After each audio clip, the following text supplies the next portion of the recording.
03, October 27th, to our special legislative meeting. We have an agenda in front of us, and first would like to know if there are any amendments to the agenda as presented that I guess are going to be on the screen shortly. Mr. Mayor, Councilmember Smith. Let me know if this is more appropriate for the work session, but I know I had previously asked for protection of our immigrant community to be included as an unfinished business item. I didn't see that here. And we could do it on the work session if that's better. I just wanted to make sure we include that. Yeah, we can talk about that for the work session. Thank you. Any other amendments to the agenda? Any stated conflicts of interest or conflicts of conflicts for the agenda? All right, do you have a motion to approve the agenda as submitted? So moved. Second. Moved. Motion by Councilmember Smith, seconded by Councilmember Foe. We'll go to a roll call vote. Councilmember Smith. Aye. Councilmember Foe. Aye. Councilmember Worsnop. Aye. Councilmember Ramos. Aye. Councilmember Ramos, are you on? Can you hear me?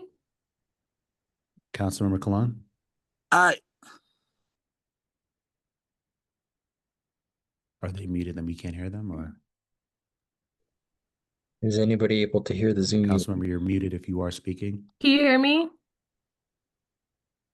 Yeah, I hear her, but I don't know why you All guys right, don't well, I hear. vote yes, and then motion passes 4-0, and we will move forward with the agenda.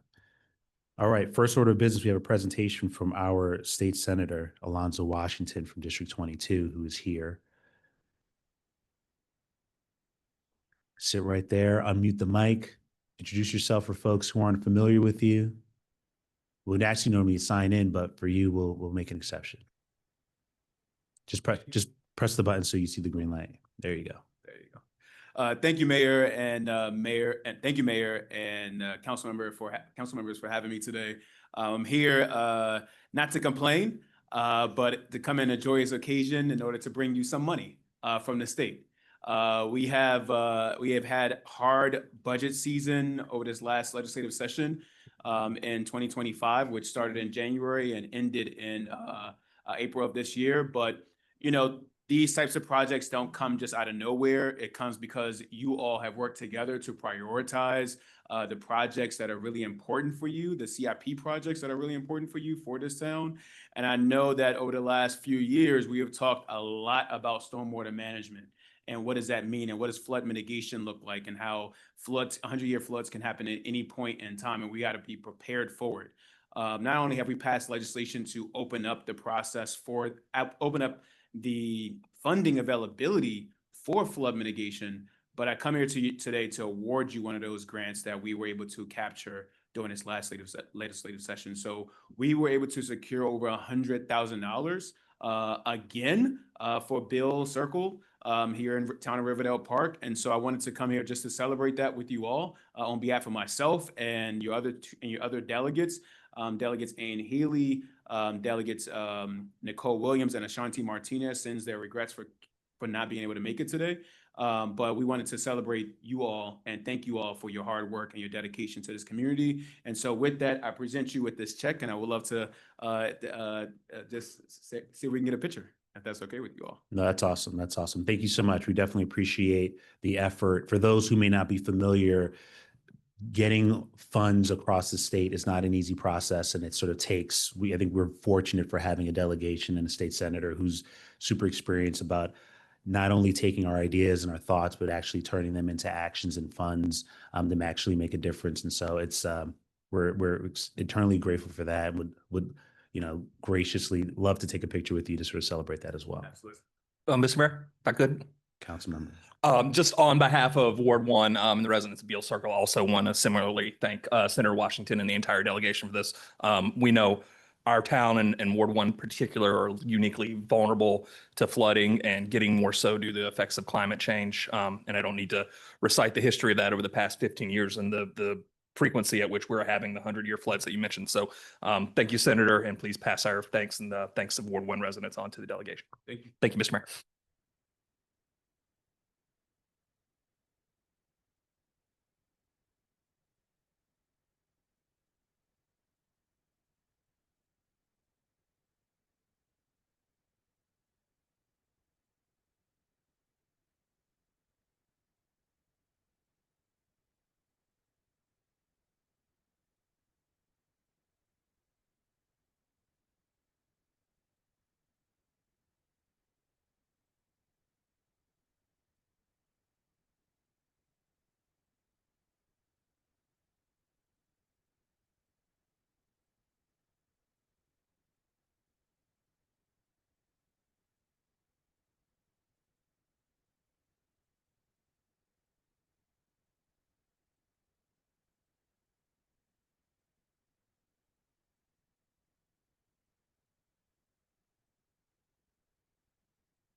Thank you, Senator Washington, for that.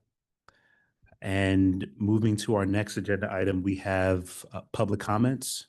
And so if anyone wants to sort of come up and talk, you can feel free to walk up to the front, unmute the mic, briefly introduce yourself, and we'll get you in public comments. If anyone's online that's interested in raising a comment, please feel free to raise your hand and we'll be sure to get to you as well. Our only ask is that we try to keep it to a decent amount of time, even though you may be allotted 10 minutes per our current use of Robert's rules, but you know, it's a school night. So let's move forward. Anyone from public comments?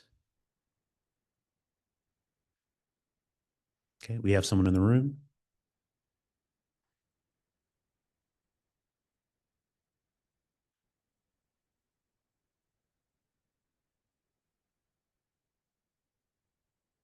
Hello, and thank you for the chance to comment. My name is Sarah Longwell. I'm a Ward 3 resident, and I just wanted to make a comment in support of one of the agenda items today in terms of the town looking to use the undesignated social concerns fund to support our immigrant neighbors and food aid for our neighbors who are really struggling right now. So thank you. Thank you.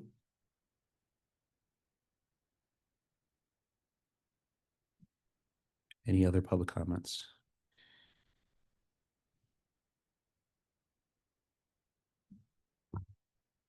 Good evening, everyone. My name is Abby Kisa. I live in Ward 1.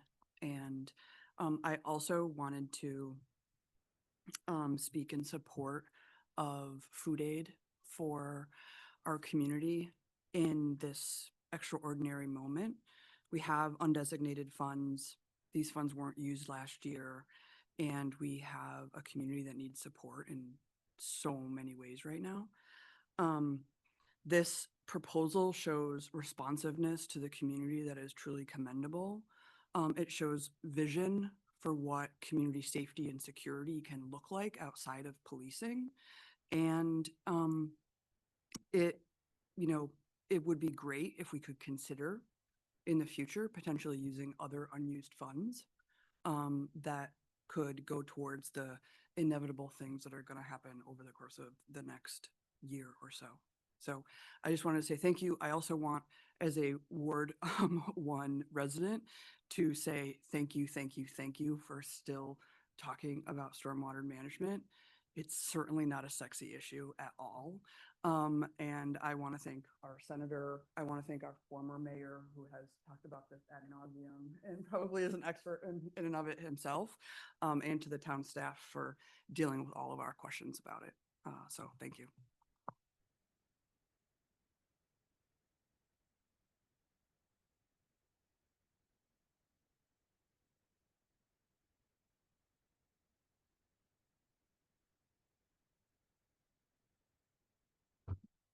Any other public comments?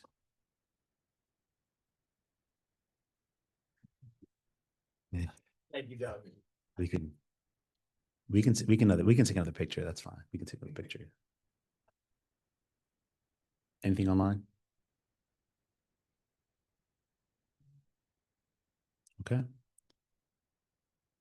All right. Well, if there are no further public comments in the room, we'll close our public comments. I do want to welcome Delegate Healy, who's joined us. Thank you for your presence here and obviously for the work and support for the Beal Circle funding. We took a picture. Happy to take another photo for folks if you're okay with that. The council's okay with doing that.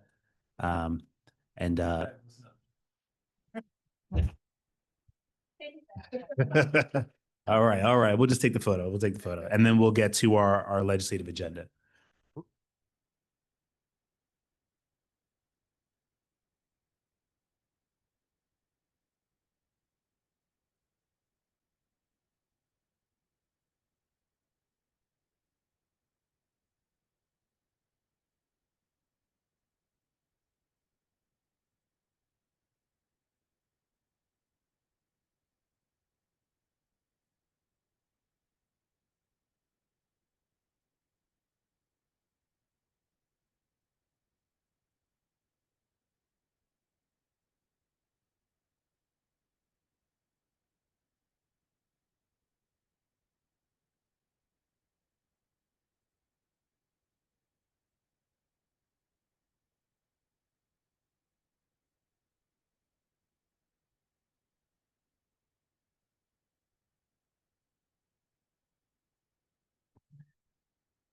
All right.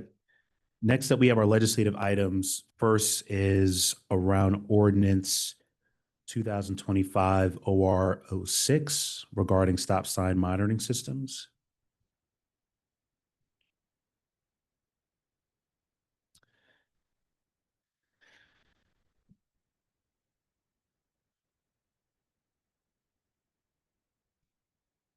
Yeah, here we go. So,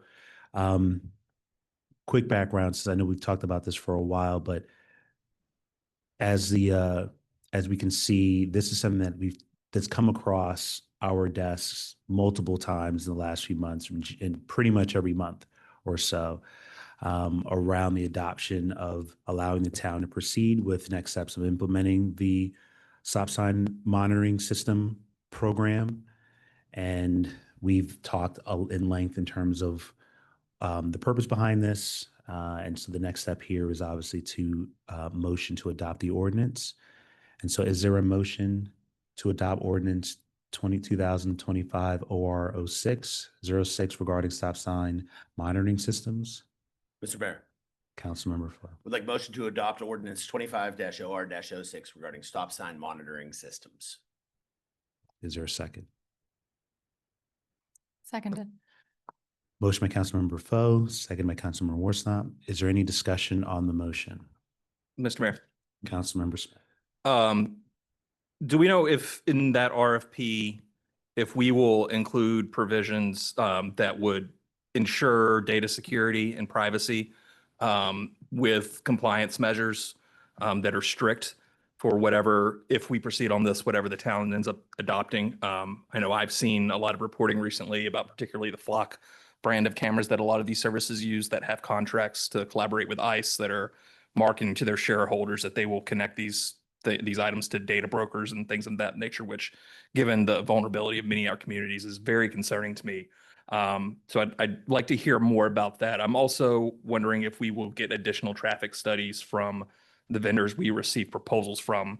I know I've expressed a concern before that the only hard data we had on running stop signs here was from the company that we were told was the sole source vendor, which makes me skeptical. Of course, we have traffic issues. Of course, we need to make things safer. Of course, people need to stop signs, not disputing that. But I think it's important to have data on the actual scope of the problem to ensure this is something we want to pursue, given the privacy concerns in our vulnerable populations. To your first point about the data security element of it, town staff, do you want to sort of address that? Or we talked about that in the past as well. The state passed a law that went into effect on October 1st that specifically addresses your concern, sir. So any RFP would reference that state law, reference the privacy, and the fact that the information just cannot be handed out. It cannot go to entities that you had spoken of.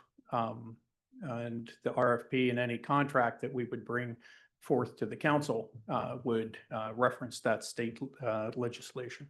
I appreciate that, Mr. Town Manager. I'm more concerned though about the compliance measures because we see in communities across the country where those exact same laws and even clauses in the contract are in place, yet come to find out the companies are still sharing that data with federal law enforcement or data brokers, anything like that. So we need something more than just saying in the contract, you can't do this. We need robust compliance measures to ensure that it's not happening. We can put liquidated damages in, sir. That would be fantastic. Thank you, Mr. Town Manager. Thank you. Any other comments on the motion or discussion on the motion?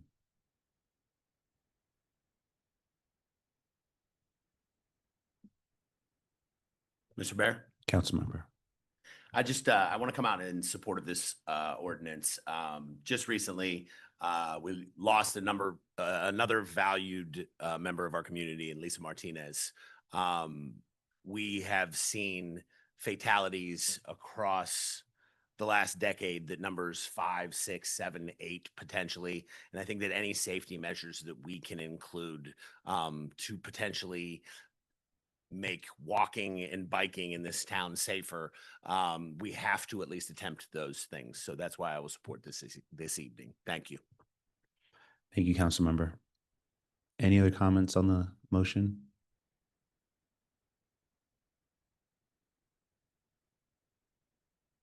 Okay.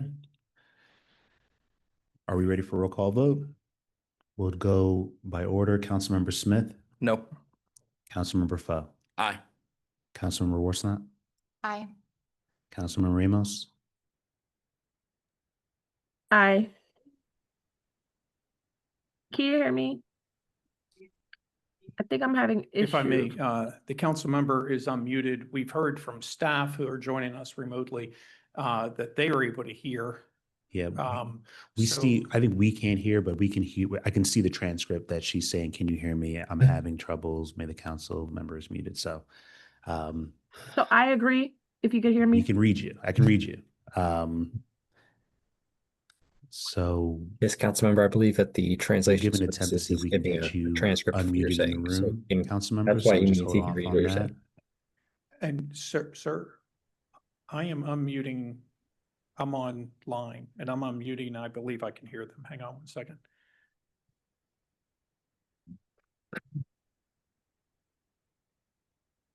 Mr. Chelton, can you hear me? I can. John, I can hear you. Okay, so if Mr. Mayor, if you can call for the vote. Councilmember Ramos, can you hear us now? Or can you say I can something? hear you. I just think Okay. you guys can't hear me.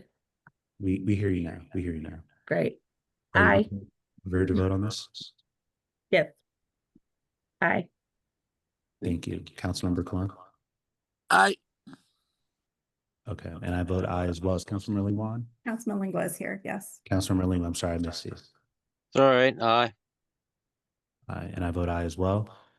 The motion passes 6-1. Thank you for that. Okay. Next up, we have resolution 2025 R15 regarding members of the Legacy Mixed Use Town Center Local Design Review Committee. For those who are not familiar, the MUTC, as it's affectionately called, or the Legacy Mixed Use Town Center, is a sort of local planning board committee that allows the town, the opportunity to weigh in on zoning or design items that come up within our Legacy Mixed Use Town Center, which essentially is Town Center, Riverdale Park Station, I believe it's parts of Baltimore Avenue as well. And it is something that is unique to our town. There are not a lot of other municipalities. I was told we were the only ones, that there's some folks in this room that that fought to keep that alive as that was on the chopping block. And so we're grateful for it and the opportunity to appoint people or recommend people that the planning board will ultimately appoint to serve on this. It's something that we take seriously. And just for those who aren't familiar, there are stipulations in terms of qualifications in order to serve on this. There needs to be 2 government municipal representatives, 2 residents, 2 business owners or property owners that live within the sort of legacy mixed-use town center zone. And then there are also sort of special types of expertise, whether it's architects, planning, design, that sort of would lend itself well to this. We've been fortunate enough to have people who are residents and business owners that have multiple domains here. And there's also a 7th area of just historian, a person who has some experience. And for us, our chair or the proposed chair is our former Mayor Thompson to sort of fill probably a little bit of all of those. I don't know if he owns a business in town in the legacy mixed use, but if he did, that would just be another qualification. But either way, we're fortunate that I think everyone on this list is highly qualified. And I appreciate everyone who has submitted applications and interests. I've talked to many of the folks who've applied and had great conversations with folks and are excited to sort of serve in this capacity. So with that, do I have a motion? So moved. Do I have a second? Second. So a motion to adopt Resolution 2025 R16, R15 regarding the Legacy Mixed Use Town Center Local Design Review Committee. Any other discussion on the motion? Okay. No discussion. We'll go to roll call vote. Councilmember Smith. Abstain. Councilmember Foe. Aye. Councilmember Lingua. Aye. Councilmember Worsnop. Aye. Councilmember Ramos. Aye. Councilmember Cologne. Ten. Was that an aye? Nine. Thank you. And I also vote aye. The motion passes 6-0-1, or the 6 with 1 extension. Thank you so much to everyone who's on the list. If we're not showing it, we can rattle off the names, but it would be Alan Thompson as chair, Ryan Shelton and Richard Smith as the municipal government representatives, Casey Rutledge and Kayla Anthony as our residents with our technical expertise as an architect and planner respectively, Mike Arnold as a property owner, and then James Jim Smits as a resident property owner in the Legacy Mixed Use Town Center. So thank you all for those. We'll send that to the planning board for their final approval. Thank you all for being here, for those who are in attendance right now. And thank you all for those who have served in the past, that their time is done moving forward. We definitely appreciate your service as a town. Many folks I know have been serving for years in this capacity. So we are definitely eternally grateful for the work that you've done. Okay. Next up, we have a resolution regarding the appointment of a member of the Board of Elections.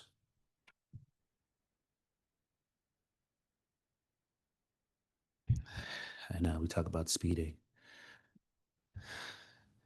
All right, so in terms of background, in our town charter in Article 5, it governs all town elections. And one of the things about our Board of Elections is it's supposed to be, in addition to the mayor and council, we may appoint a voting board. And one of the challenges that we've had in the past is one of those members should be less than 18 years of age in town. And as a way to sort of encourage, we allow for folks to be able to vote if you are 16 years of older and a legal and a resident of the town for, I believe, 45 days before an election. And so it only makes sense that we allow and have representation for all members of our voting block as part of our Board of Elections. And we've, had issues trying to find an opportunity to, yes, take the pictures. We've struggled to have an opportunity to find members who are in that 16 or 17-year-old range. And so the town has always been soliciting expressions of interest for this for a while. It's a challenge because if you find someone, they quickly age out of it. So we're always grateful when we have a person who's interested. And recently, Evan Galeros expressed interest in serving on the Board of Elections. And so there's a motion to adopt the resolution to formally appoint him to the board. And if that passes, we will do the swearing in live right now.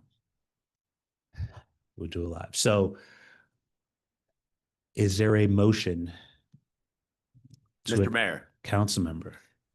I would love to adopt, or motion, I would love to motion to adopt resolution 25-4-16 regarding the appointment of Ward 1 resident Evan Glaros to the Board of Elections. He's not Ward 1, but Ward 2. What is Ward 2? Sorry. I know. that's all good. So there's a motion on the table. Second. Motion by Councilmember Foe and second by Councilmember Smith. Any further discussion on the motion? Mr. Mayor, Council. I think when we passed the legislation to allow 16-year-olds to vote, this is what we hoped for. I think data will tell us that if a 16-year-old is voting, an 18-year-old, a 21, a 22-year-old will vote. So if we can engage our residents, Mr. Glaros, I think somebody who engages in local government as a 16 or 17-year-old is taking steps towards a public life. And I think that's an incredible route for you to take. We are tremendously appreciative of your willingness to serve this board. And quite frankly, we're all very proud that you stand before us today. So thank you so much for your service to your town. It is tremendously appreciated. Thank you, Councilmember. Any other comments on the motion? Mr. Mayor? Councilmember Smith. I would just, first of all, echo comments of my colleague from the second ward. Also want to compliment Mr. Garros on standing up and serving your community, and also for coming tonight in extremely excellent socks. So we appreciate you being engaged. I promise it'll be a great benefit to the town, not just for you. And if I had one request of you, sir, as a dad who recently had a child go off to college, let your mom take all the pictures and embarrass you all she wants. I promise you'll look back on it one day and be glad you did. Just let her have this one. All right. And your dad too. Thank you, Mr. Mayor. Thank you, Councilmember. Any other comments?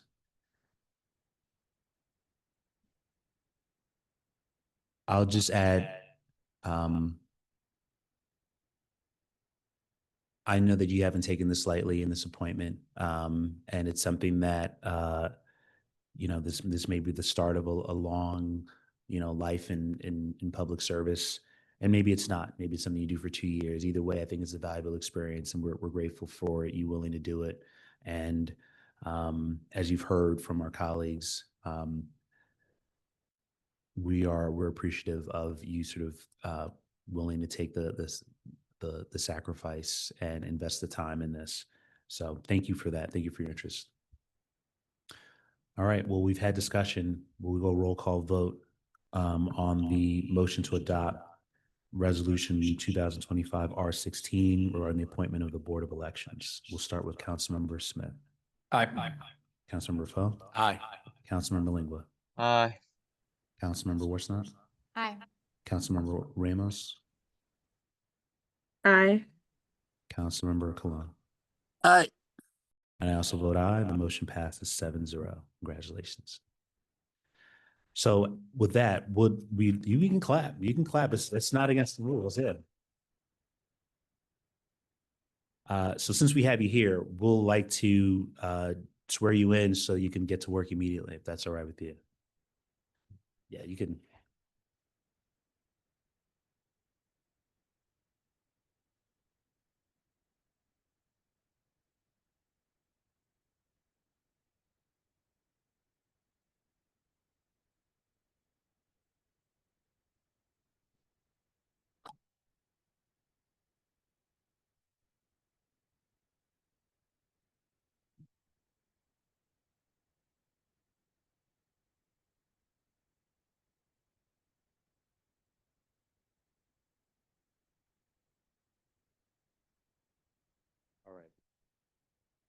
hear us?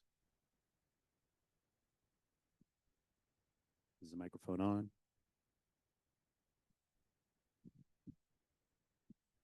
Okay, it's not, oh, all right. Well, if they hear it online, then that's good enough. We'll just project a little bit so they can hear us. All right, so I will say it. You just repeat after me. So I, your name, do swear that I will support the Constitution of the United States and that I will be faithful and bear true allegiance to the state of Maryland and support the Constitution and the laws thereof, and that I will, to the best of my skill and judgment, diligently and faithfully, without partiality or prejudice, execute the office of the member of the Board of Elections. Office of member of the Board of Elections, according to the Constitution and laws of the state. Thank you so much. Congratulations.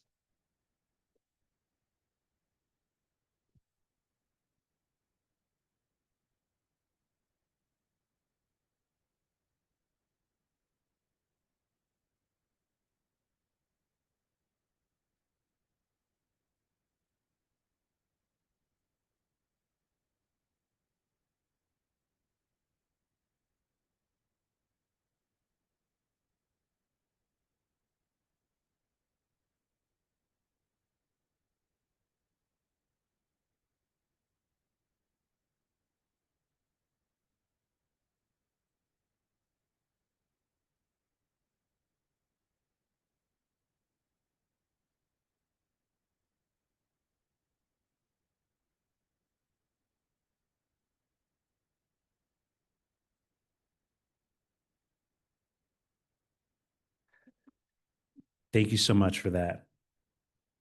All right. And last item on the legislative agenda is regarding donations to nonprofit organizations to support immigrants.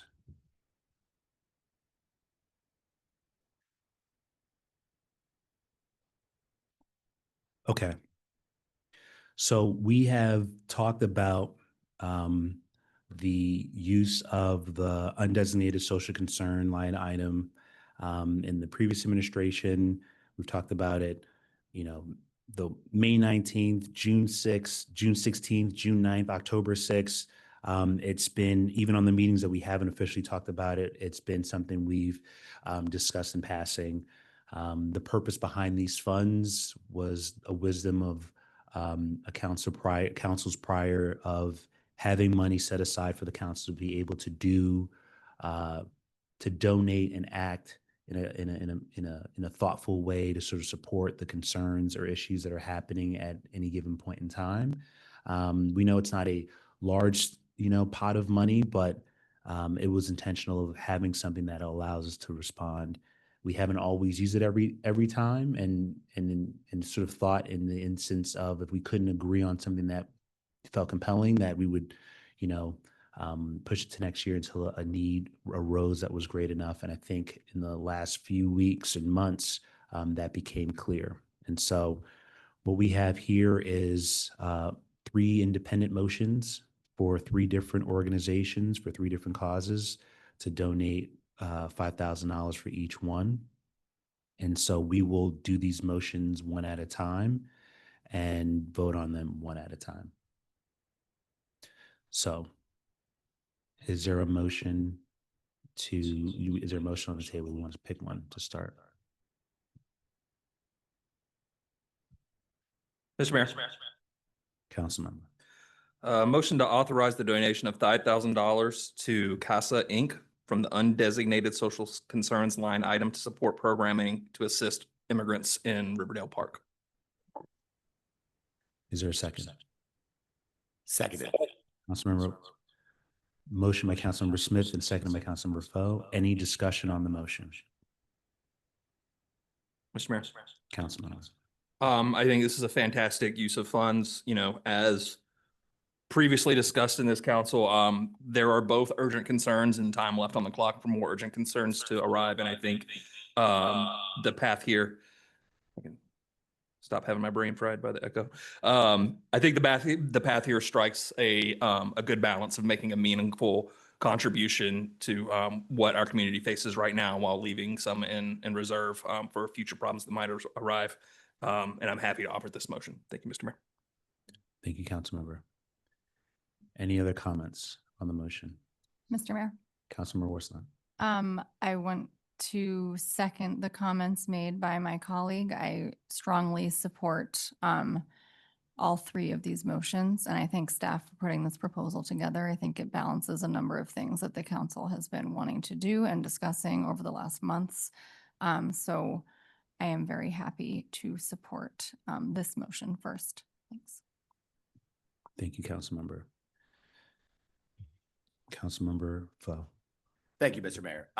In my 9 years of public service, CASA has knocked on doors.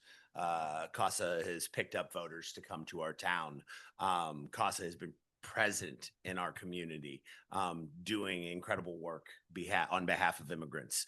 And I find this to be in line with what we have done for years, and I'm excited to support it. Thank you. Thank you, Councilmember. Any other council comments? Mr. Mayor, Councilmember Spudler. I support the motion. Thank you. Thank you. Any other council member comments?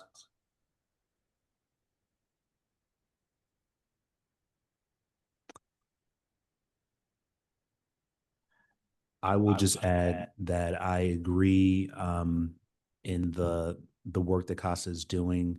There's a huge void that's present right now in what's going on. There's a lot of uncertainty. There's a lot of people not knowing where to go first. And for many people, CASA is sort of the first order of that they're going towards. And so I'm happy to support this as well. Councilmember Ramos, I see your hands raised. Can you hear me? Yes. Sorry, I'm just so worried to talk and you may not hear me, but I just want to say that I support the three places that we're going to be funding. And I'm so grateful that CASA was included because I work a lot with them. So thank you to everyone, especially for the food bank, because I was really concerned. That was another thing that I wanted to bring up, but I'm thankful. Thank you. Any public comments on the motion?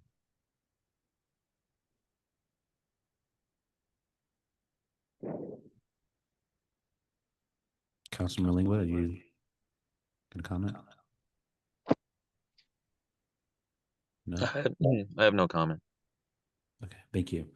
Okay, we'll go to a roll call vote on the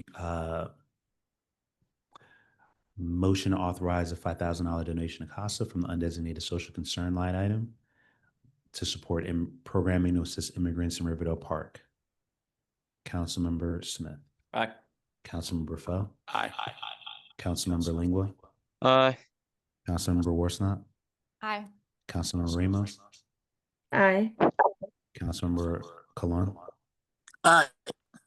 And I also vote aye. The motion passes 7-0. Awesome. Next up, we have a motion to authorize a donation of $5,000 to Everyday Canvassing Company for the Prince George's Immigrant Rights Collective from the undesignated social concerns. So moved. Second. Second.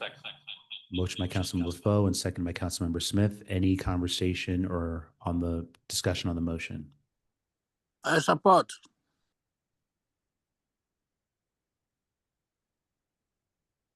Okay. Any public comments?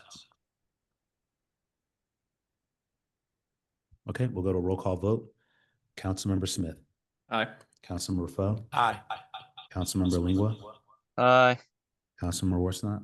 Aye. Councilmember Ramos. Aye. Councilmember Colon. Aye. And I also vote aye. The motion passes 7-0. And last, we have a motion to authorize a donation of $5,000 to Passion and Compassion, Inc. from the undesignated social concern item line item to support their pop-up food distribution program on 54th Avenue. Do I have a motion? So moved. Second. I will Second say motion. motion by Councilmember Lingua, seconded by Councilmember Cologne. Any discussion on the motion? Mr. Mayor. Councilmember. I'm wondering how this option was selected. I'm somewhat familiar with the pop-up food distributions on 54th Avenue. No red flags or anything there. I believe it was a different organization that was recommended to us at previous council meetings. And this is one that I'd not seen discussed before in this context. And I'm wondering if you, Mr. Mayor, or staff could shed some light on the process there.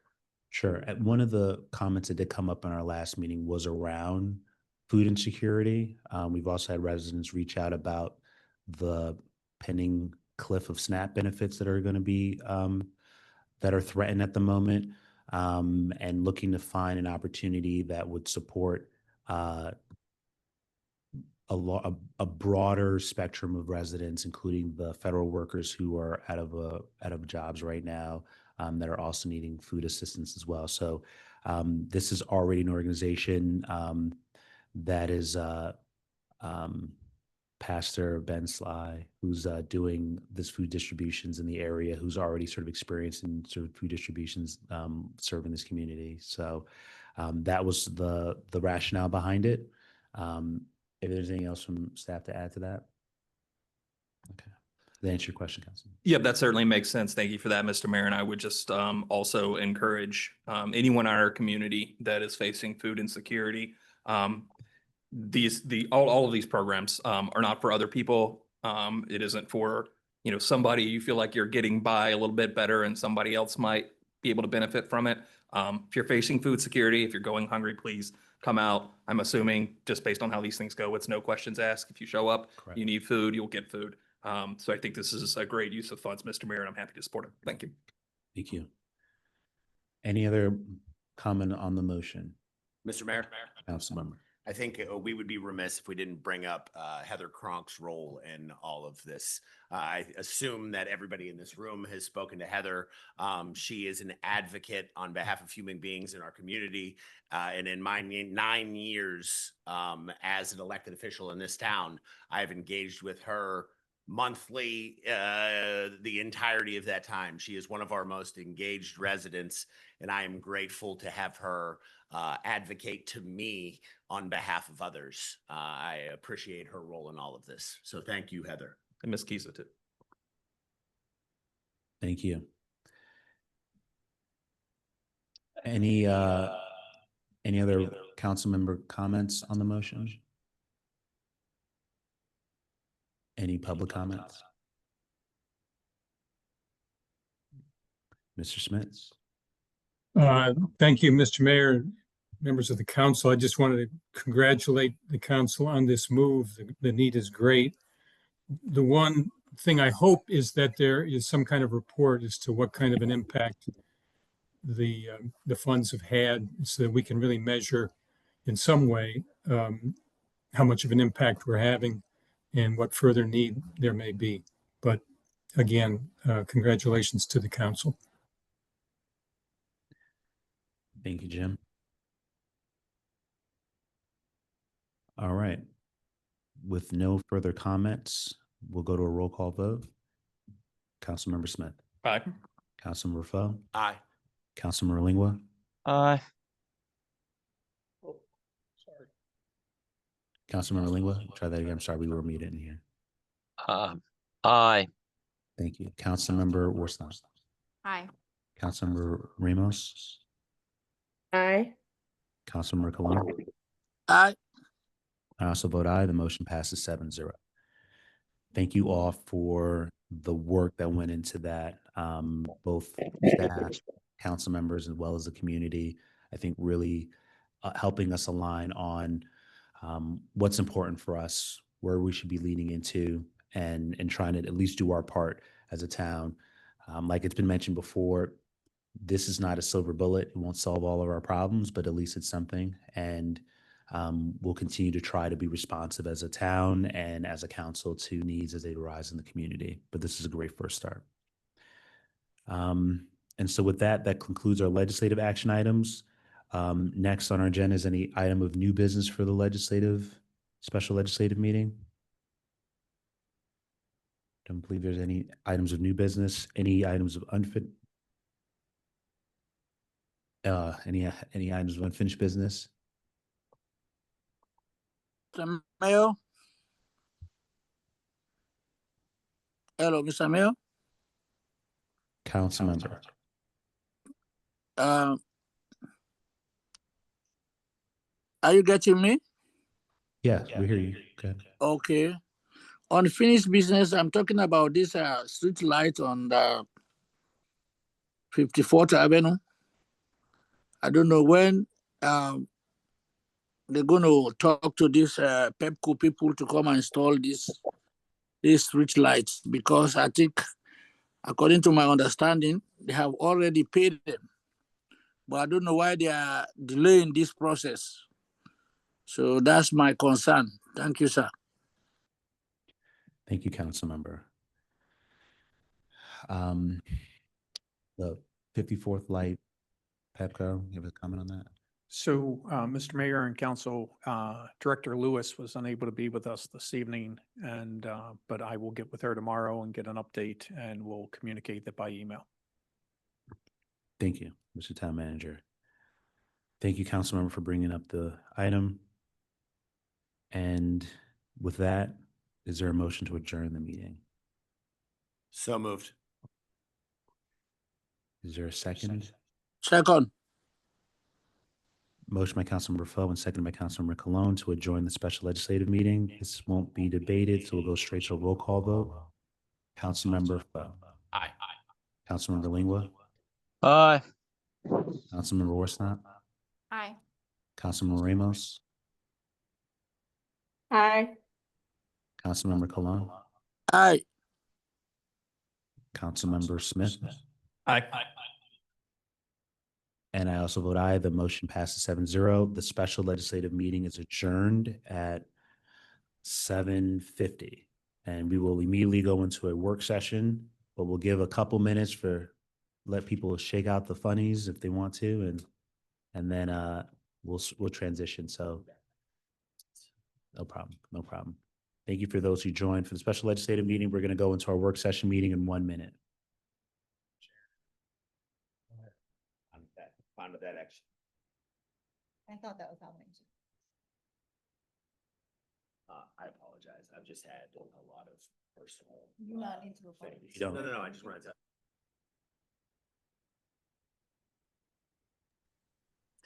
Good evening, Mr. Town Manager and the Deputy.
Thank you, everyone, for those who stood by for the special legislative meeting.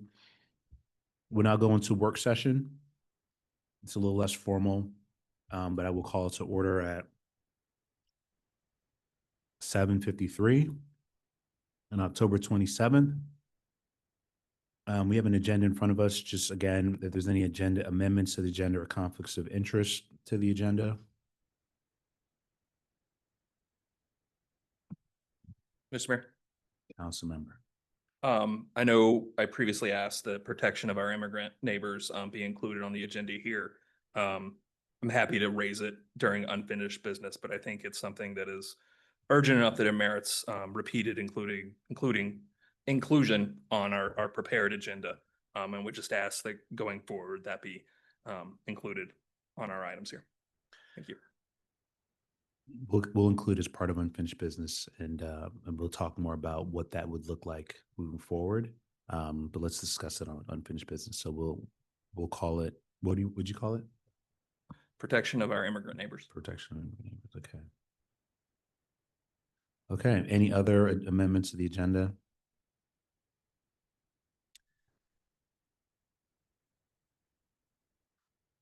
Okay. Hearing nothing, seeing no hands raised. All right, let's get into it.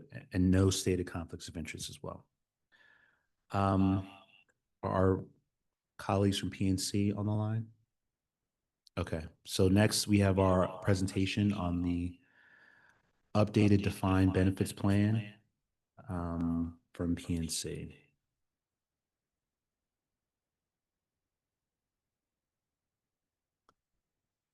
I just want to make sure if anyone's on the line, if they can hear, if they can say anything so that we can make sure that we hear them in the council chamber.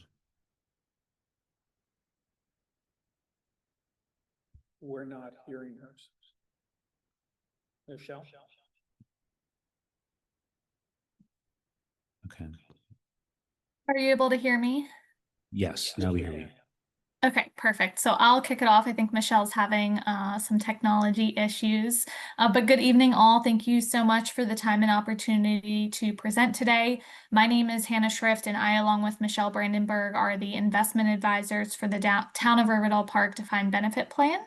On our agenda for this evening, thought we could review markets, where we've been for the third quarter and where we're headed, and then dive into the portfolio looking at asset allocation, a few trades we've made, and performance. But I know you all have a packed agenda, so I did want to check in on time to see how long you would like PNC to present for this evening.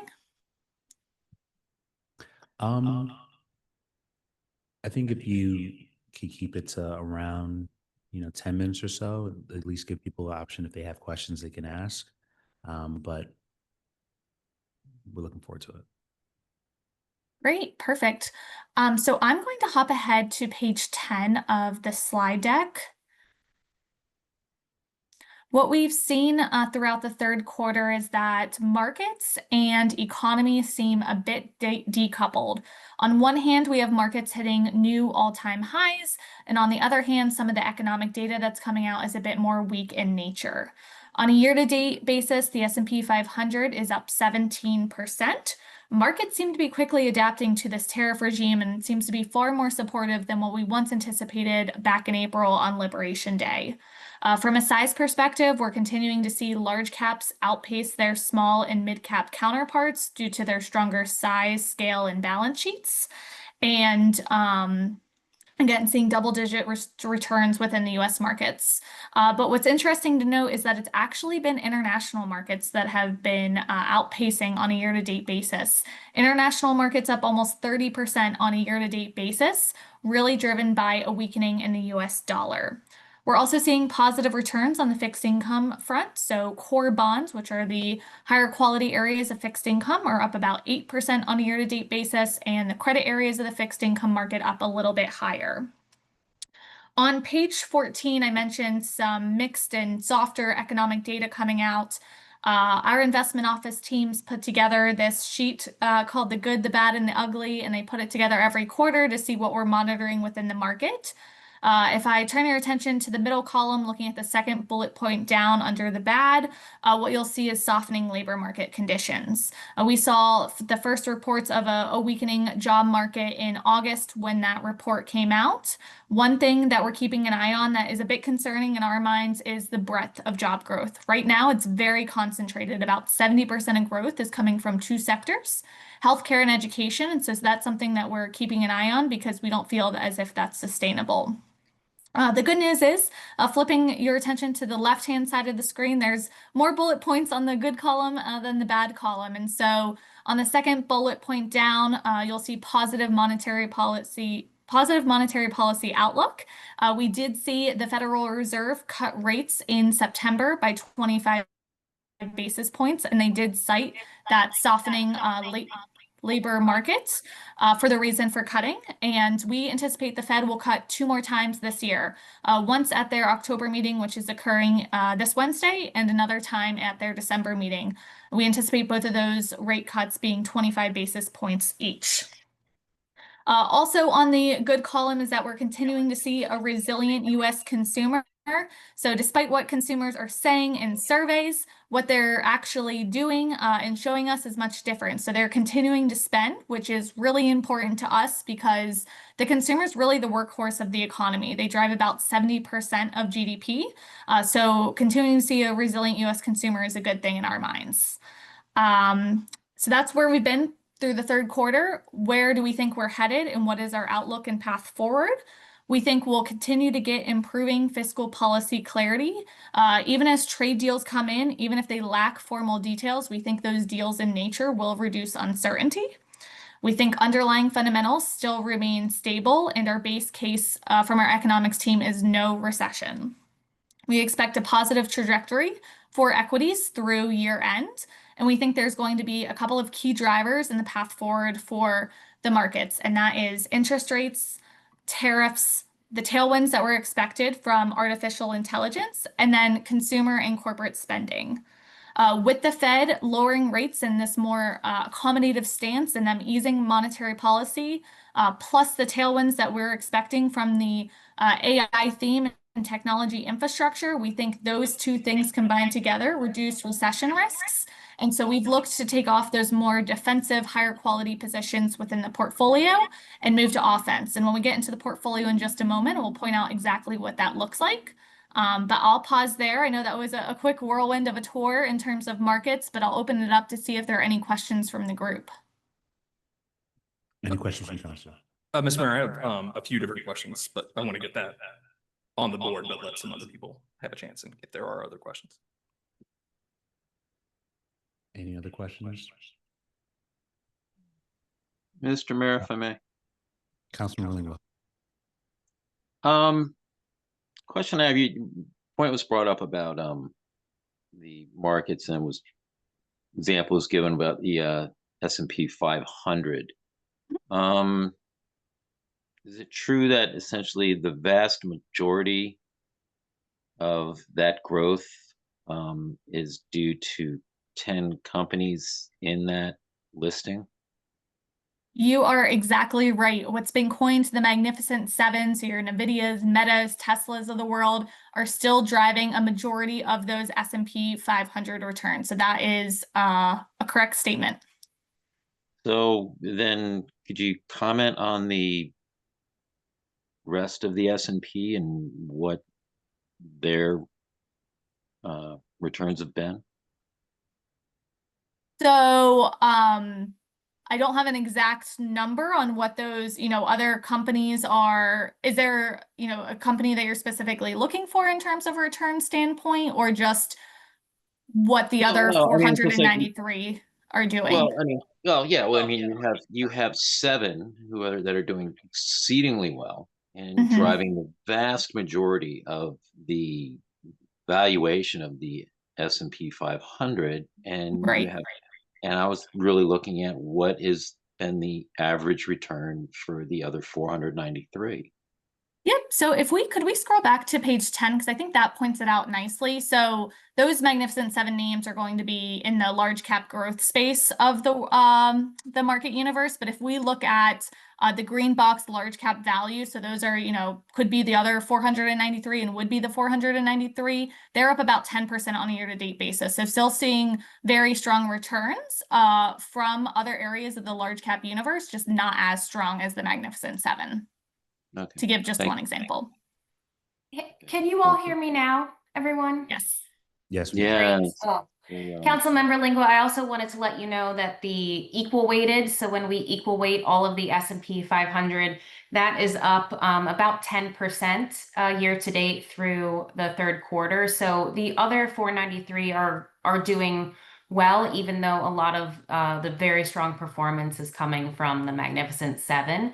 And another interesting thing that we saw rebounds within small caps in the overall market. And that's really the impact of the Federal Reserve lowering interest rates, and smaller companies tend to be more interest rate sensitive. So that was viewed favorably for smaller capitalization companies. And the portfolio is well diversified across these various asset classes.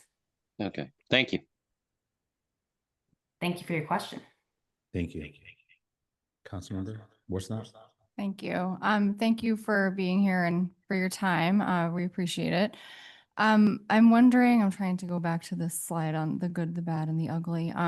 You have here AI innovation in the good column, and I'm just wondering if you can speak a little bit about your projections on that going forward, because there have also been assessments that this is actually just a bubble, that we shouldn't necessarily assume that this is going to continue to be a positive indicator. That is a question that we are getting from our clients. In our minds, our investment office does not believe that we are in a valuation bubble for AA at this point in time. And that's really, a lot of people are making the comparison between now and the 90s.com era. And so we think in our minds that the financial markets, economy, and really the technology developments that we're seeing are structurally different from where we were in the late 90s. So just to give one example, consumers today have already adjusted to that virtual lifestyle and the internet connectivity.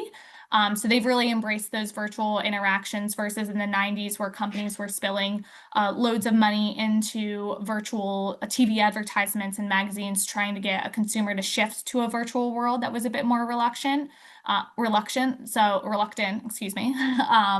And so for those reasons, we don't think that we're in a bubble at this point in time. And I would also point out what we're looking at is these free cash flows for these companies are able to, within this AI world, are able to fund some of this reinvestment versus unlike the 90s these companies had little to no earnings. So at this point in time, that is not a concern for us. Okay, thank you. Councilmember Smith. Thank you, Mr. Mayor. Good to see the folks from PNC back here with us again this year. And I'll return to a theme that I've raised before. And I'm just wondering, I'm not sure I've always gotten the follow-up answer to this, but I will chalk that up to me not being a good steward of my inbox. But it's important to me, and I'd really like to make sure we get an update here. Do we know how much of our portfolio is exposed to companies that engage in compulsory labor? So I think we did look at that, and I don't think there was any exposure, if I'm remembering correctly, but companies evolve, and our data around social factors definitely changes, and companies can change their policy. So let us rerun that analysis, and we will be sure to get it to you. I would appreciate that. And I would also ask if you could express a degree of confidence in those results. And that's not directed at you. I just know that some of these things, the supply chains, are very difficult to trace, where everything is coming from. And, we may not be invested in a company that is using compulsory labor, but they're, sourcing products from another company that is. So I would appreciate that. Also share the same concerns about how exposed we are on AI companies. one thing that I heard you mention was the cash flow from these companies, as I understand it. And there are people who know a lot more about this than me, including you guys, and definitely about the AI sector. You know, I know Mr. Mayor has a lot more knowledge on that, so apologize if I'm not using the correct terminology or coming off as a rube here. But as I understand it, a lot of what these companies are dealing in is not so much cash flow, it's actually service contracts for like compute credits and things like that. And that, you know, they're not actually generating cash flow. It's you know, trades and services that all go between these 7, you know, a couple more maybe not quite public companies that are all just have these service contracts between one another, and it's not actually generating any economic activity. And that greatly concerns me. And I'm wondering if you could shed any light on that. Yeah, so that's not something at this point that, you know, our investment office is concerned about or talking about, but I'd love to take that question back. And in addition to getting back to your question about compulsory labor, I'd love to talk to our chief investment strategists to hear their perspective on the service contracts going just in between those companies. I appreciate that. And I think it would be helpful to see some analysis too. Hear you that, you know, you're experts who, again, know a lot more about this than I do. Don't see this as a bubble environment, but I would love to see some information on what would happen to our portfolio were it to be a bubble environment and that not turn out so great. Because I think that's something we need to be vigilant on. Just a couple more questions here that are quick. And I'm wondering, with the growth in federal debt, I know earlier, not long ago, we reached the 37, I think, milestone $1 trillion in federal debt. And then just from interest generated on that debt, we should be at 38 by about June. Actually, 39. we're I was over looking at these 38 now. figures at work today. And I shouldn't try to recite them from memory. I do know that the figure that stood out to me is while we're at about 37 point some odd tenths now, just from accruing debt or interest on that debt by the end of 2026, it will be at 40. And I know that has implications on bond yields, which, you know, are sort of a safe harbor for funds like this of guaranteed returns. And I'm wondering what sort of impact we could see from continued growth of debt, because I don't think any of us can expect anything to be done about the federal debt in the next 12 months or so. Yeah, absolutely. It's definitely at a high level, and large amounts of additional borrowing could definitely lead to things like inflationary pressure and higher long-term rates. So rates and how it impacts your portfolio specifically have an inverse relationship. So as rates, let's say, and we're talking about the Fed cutting rates, right? As rates move down, that would have an inverse impact on the present value of your future obligations. So definitely could have an impact. I will say though, from the 10-year yield, I know that's one thing we've discussed in these previous meetings. It's hovering around 4% at this point in time, and it's really seen little movement on a year-to-date basis. But Michelle, I saw you came off mute. Do you have anything more to add around the large debt levels? Yeah, it's certainly something that is concerning, but it's not, in our view, a near-term or even intermediate-term concern from a market perspective. The market tends to shake off the escalating debt levels, but at some point, I think to your point, we would expect volatility to really occur within rates. And Hannah mentioned more longer term rates, not the shorter term rates, so the longer end of the yield curve. And so your portfolio is sitting really at a neutral duration positioning right now, and that's because the Federal Reserve is lowering interest rates.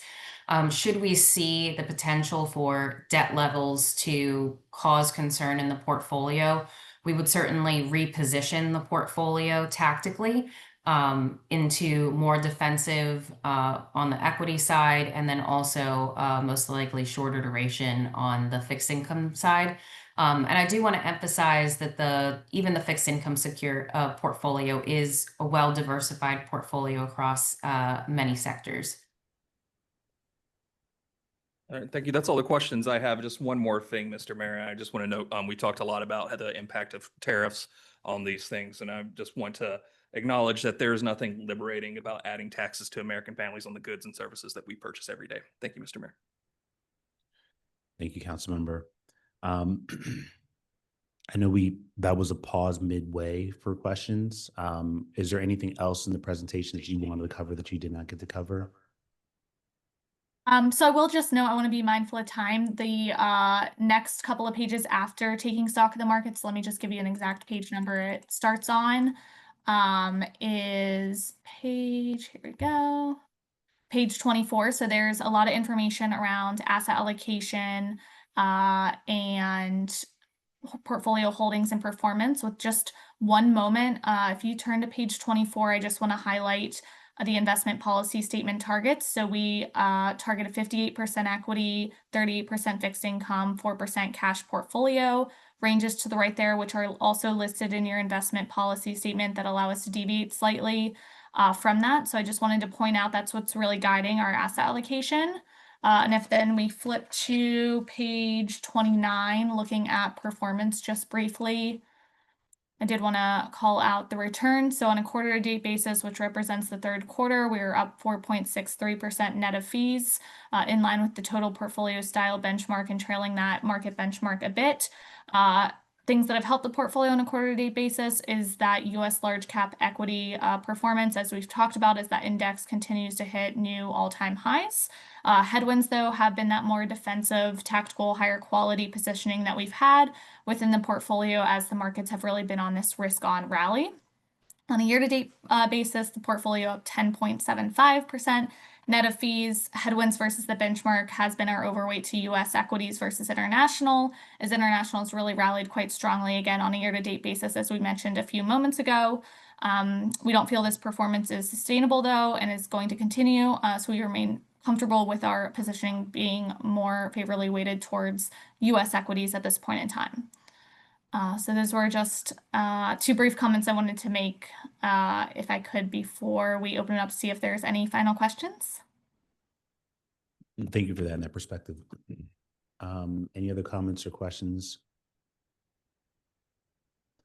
I'll just add that I appreciate you providing the background and one, I think putting this into context. You know, everyone sort of hears stuff online or in the news about where the markets are shifting. And I think in particular, this conversation around how does this time relate to the, 90s .com bubble.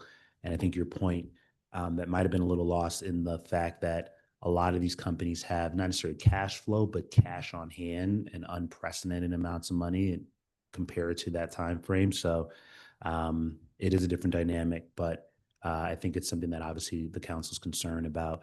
If a dramatic drop happened in the economy, how would our portfolio sort of be responsive to it? So I'm glad to see that continue to stay, highly diversified within portfolio and then within particular classes, and then obviously more diversified across the different large cap, internationalists, et cetera. So thank you for the presentation. We appreciate your feedback and your comments. And that there's a couple action items I know we have here. So feel free to reach out to town staff and they can kind of share that with the rest of the council once you get it. Great. Thank you so much, Mr. Mayor. Appreciate everyone's time and engagement here this evening. Thank you. Thank you. Okay, next we have public comments. Again, if there are any public comments in the room, please feel free to come up and unmute. And if there's any online, please raise your hand and we will recognize you.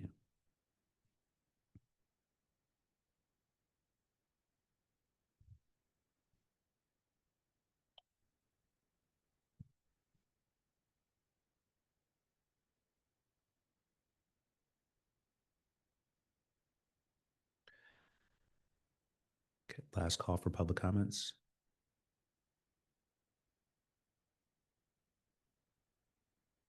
Okay, we'll see no public comments. We will move to our work session discussion items. The first, we have one of two fence permit requests. The first one being 4812 Madison Street for a 6-foot fence in the backyard. Is person's not, so we'll pull up the presentation on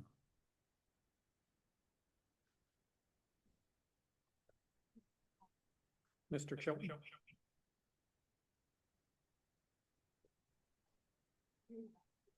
Sorry, one moment, please. There we go. Okay.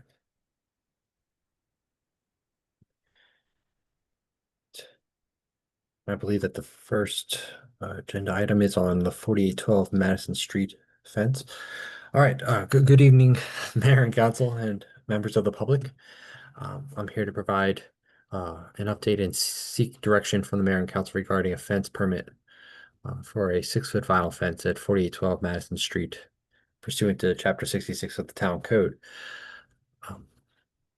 The property in question was observed to have installed a fence without a town building permit by one of our neighborhood services staff, and they issued a violation notice requesting that the property owner submit an application, and this is that application.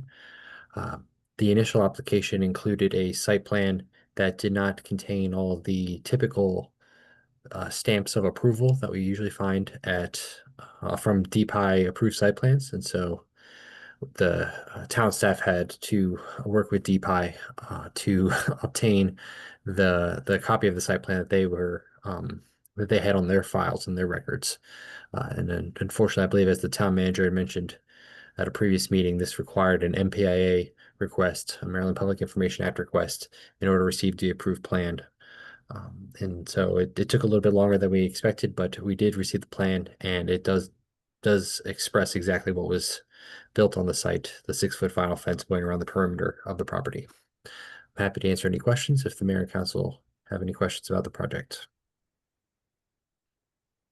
Any questions on the from the council?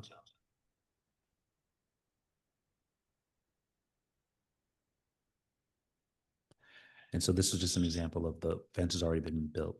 So it went a little out of order, but so this would be a permit retroactively, or? Mr. Mayor, it's what I like to call an ex post facto approval. Any comments or questions from council? Mr. Mayor? Councilman Wilson. Do town staff have any concerns about this fence? No initial concerns, no. Okay. Any Have we heard from any adjacent neighbors online from the public on this? This is in Ward 1. No, this is Ward 3. Madison Street.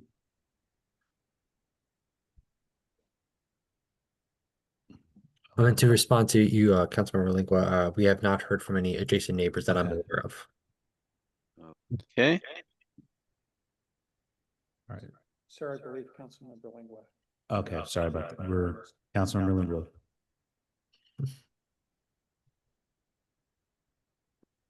Yeah, no,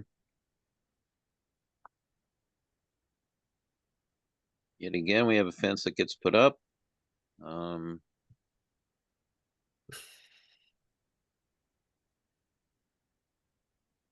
One of those asks for forgiveness later as opposed to getting permission first. I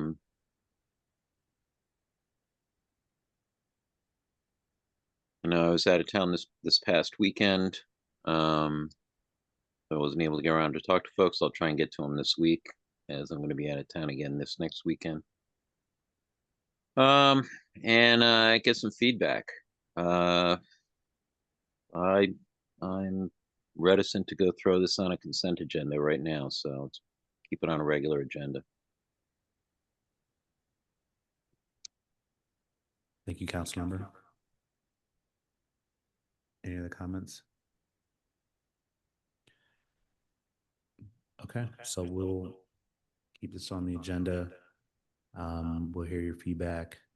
I think the challenge for something like this is that it's already built. And so there's an element of,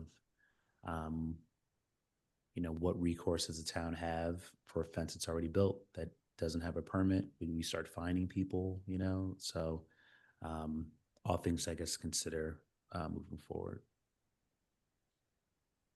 Okay. We'll move on to the second agenda item, which is a fence permit for 4805 Oliver Street, also for a 6-foot fence in the backyard. Absolutely, and I'm happy to give the background on this fence permit as well.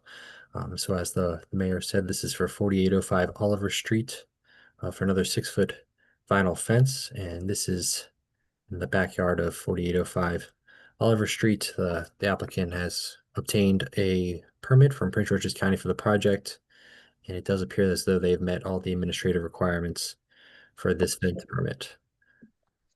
So this is the existing fence that they will be replacing with their 6-foot vinyl fence.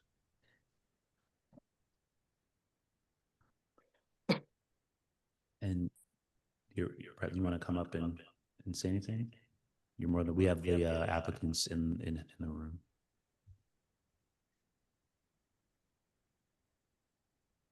No problem. Just hit the button to, no problem. Hi, everybody. The property belongs to my father, who's with me, but due to a little bit of a language barrier, I am participating and attending today. That fence has been there a really long time. That's there right now. It's an old wooden fence that's falling apart. And we are right next to the historical Riverdale Mansion property. On the one side, there is a metal fence that the town put in many years ago that looks great and has withstood time. But it's time for us to replace the rear property line. It does back up to what is now town property, or maybe Prince George's County, park and planning, but yeah, we've had some challenges with keeping the property behind that, or at least the park and planning, keeping that maintained. And so we're hoping that this fence will at least, help divide the two properties a little bit better moving forward. Thank you. Any comments from council on the application? Mr. Mayor, Councilman Worsnop? I just want to thank you for being here and for following the procedures that you were supposed to follow to get this permit. So thank you. You're here. Thank you. Any other comments? I think we're good to put this on the consent agenda for our next meeting. So thank you. We'll vote on it on our next Monday. It's our next meeting. So our Monday, November 3rd meeting, it'll be voted in on, and then the process will commence from there. But appreciate you taking the time and staying late, extra innings for us. So appreciate it. Thank you. Okay. Next up, we have our One Riverdale and Park Initiative. Give me one moment, Mr. Mayor. No problem.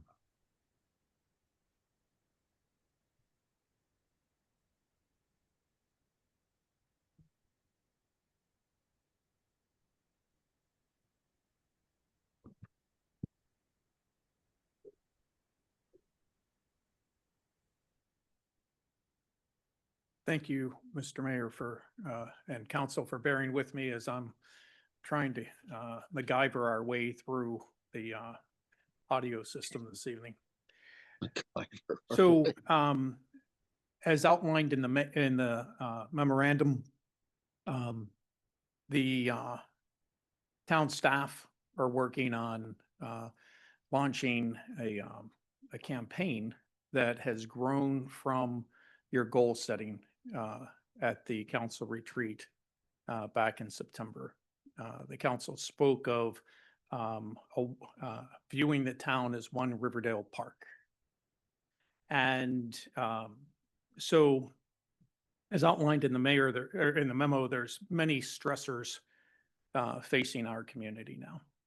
And staff have shared at previous council meetings different concepts of how we can have various programs to support the community. And one of the first things that staff talked about was having some sort of signage where we can go out in the community, the council could go out in the community, we could ask volunteers to come in and to share the message that the town is and all of our residents are in this together. And it's to bring us together. And so that sign, Mr. Shelton, if you can zero in on the bottom half of the first page where you have the sign. There you go. And so that was created by staff. It's our seal. It figures prominently the butterfly, which, if I'm recalling correctly, at the time when we discussed the seal design, the butterfly is a sign of migration and in support of our immigrant community. And the messaging, the staff team went back and forth on the messaging of the sign, whether it should say that we're united or that we stand together. And the input we received was that it should say that we stand together. And so staff would see us having these signs printed as yard signs as well as vehicle magnets because we have folks that don't have yards. So we would make both and to share the message that we're all in this uncertainty together and facing these stressors together. The memo goes on to talk about other initiatives that we're working on. That includes the neighborhood pantries, community pantries, and both providing food to anyone who needs food, but also providing an opportunity for residents who are able to support the food pantries, as well as staff to support the food pantries and the town to support the food pantries. And then we're also working on finalizing emergency assistance grants. These would be micro grants.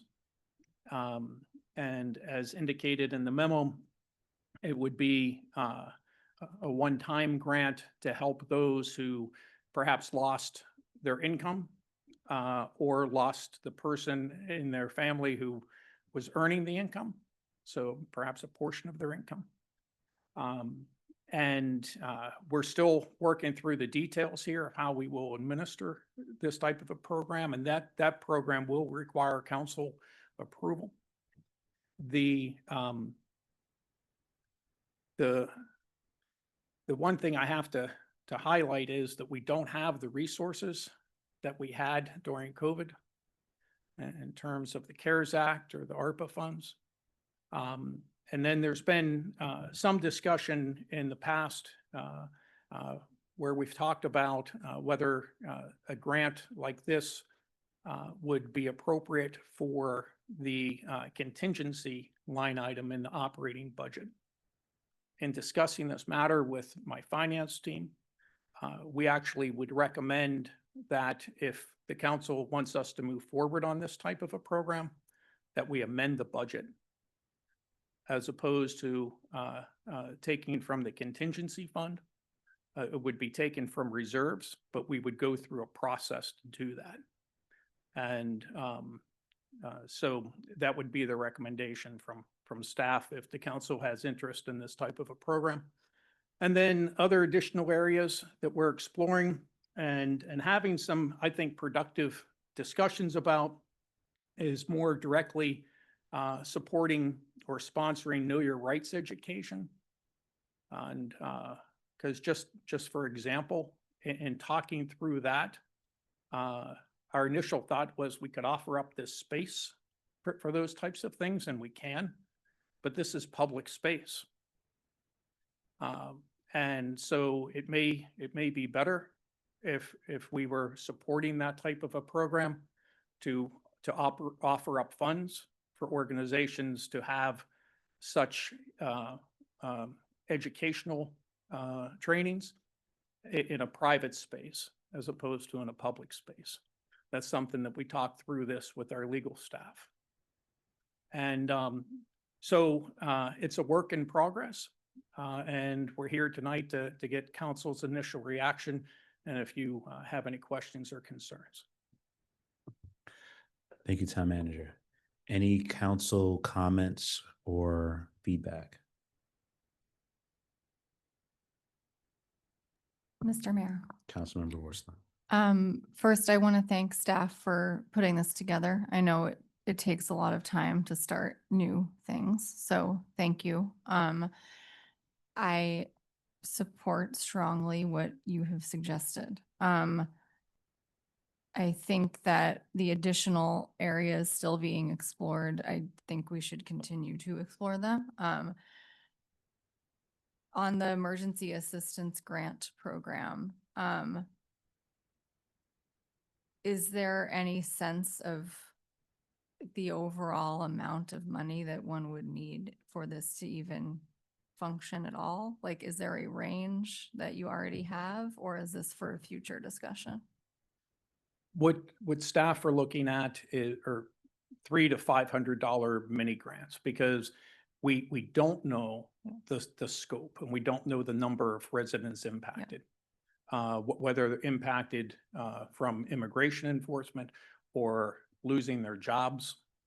So we don't have a number. And so we're going to recommend that we be conservative and recognize that this is not a grant that's going to solve someone's problem, but it can help. Okay, so there would be an overall amount we would have to give, right? Yes, and so we will crunch some numbers and then come back to the council with a recommendation to make a budget amendment, move money from reserves into the community development fund.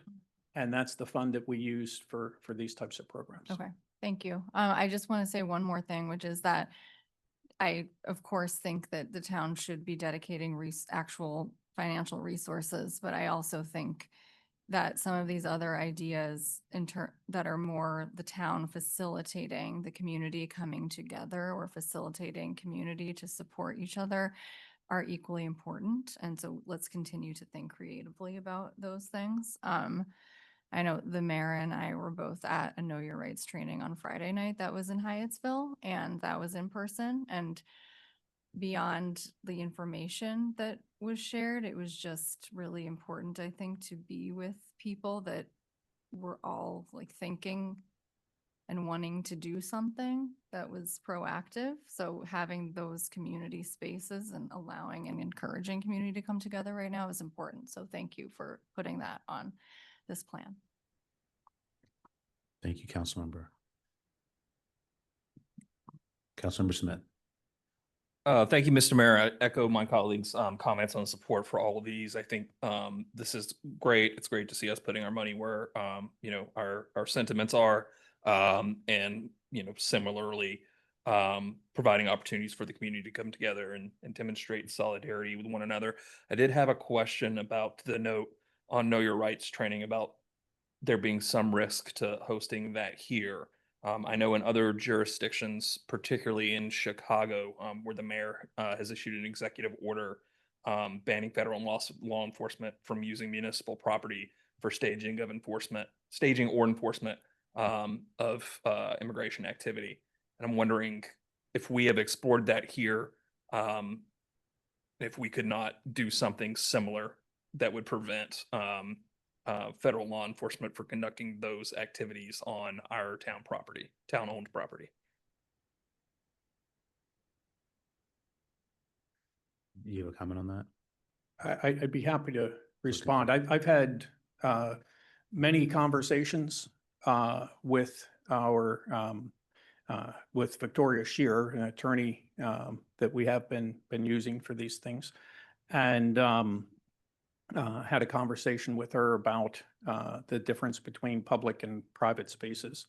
And I was advised that this area where we're meeting now, unless it's a closed meeting, this is considered public space. And it would be difficult to keep folks out of there. I'm not an attorney. We can consult back with her, or I did also have a separate meeting with the executive director of the local government insurance trust, who's our insurance company, Matt Peter. Be happy to bring him back into the conversation as well. As I understand it, local actions to attempt to restrict the federal government are not enforceable. And I think that's what we hear in the news media back from the federal government. But I'd be happy to take that to the attorneys. Yes, I'd appreciate that. And if council could get an update there, because other jurisdictions have found a way to do it. And I would like for us to do that as well. And I don't hold much stock in what the federal government in this current administration says is within their power, because they claim powers that are certainly extra constitutional and illegal frequently, daily. So if we could get an update, some clarification on that, I would appreciate it. I'll add that I know for Hyattsville, the training last week, they were very particular in terms of the secretness. Is that a word? No, it's not a Secretiveness. secrecy. We're in extra innings right now. It's 8:39.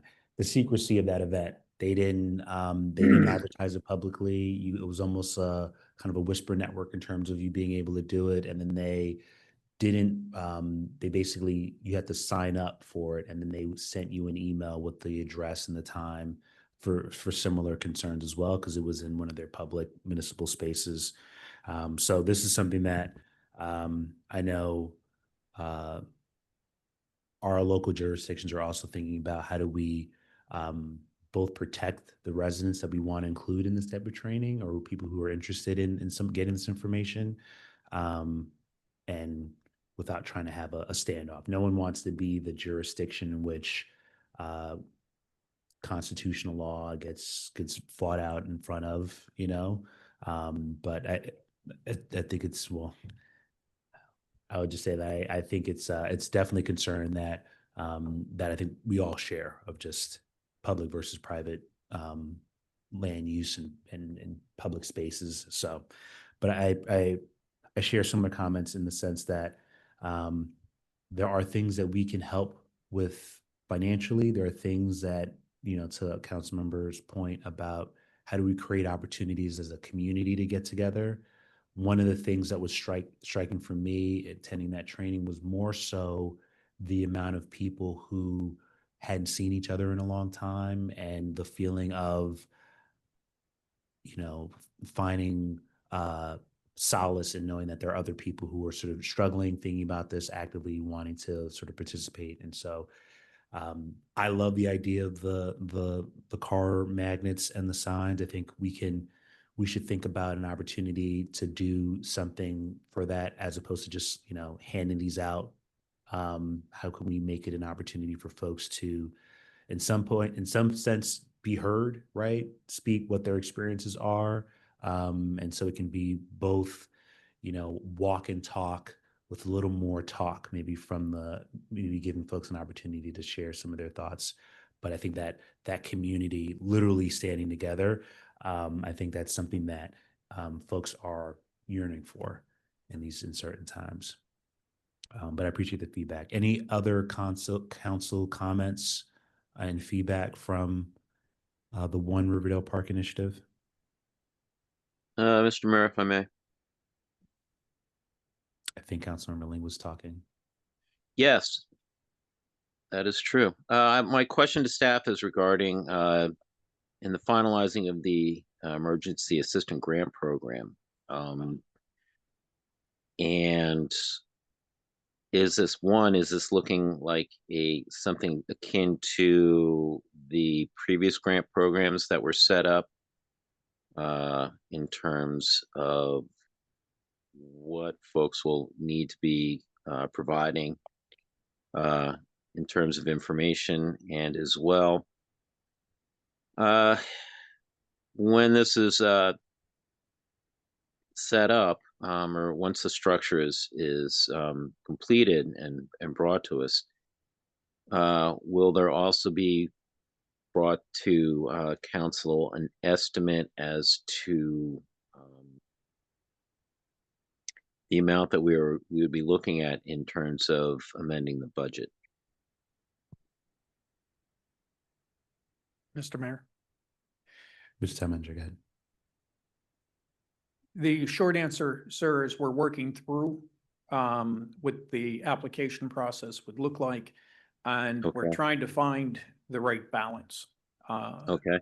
As the council may recall, when we created the Farmers Market Dollars program, someone Mhm. simply had to say that they had a need. Mm-hmm. That was enough. Right.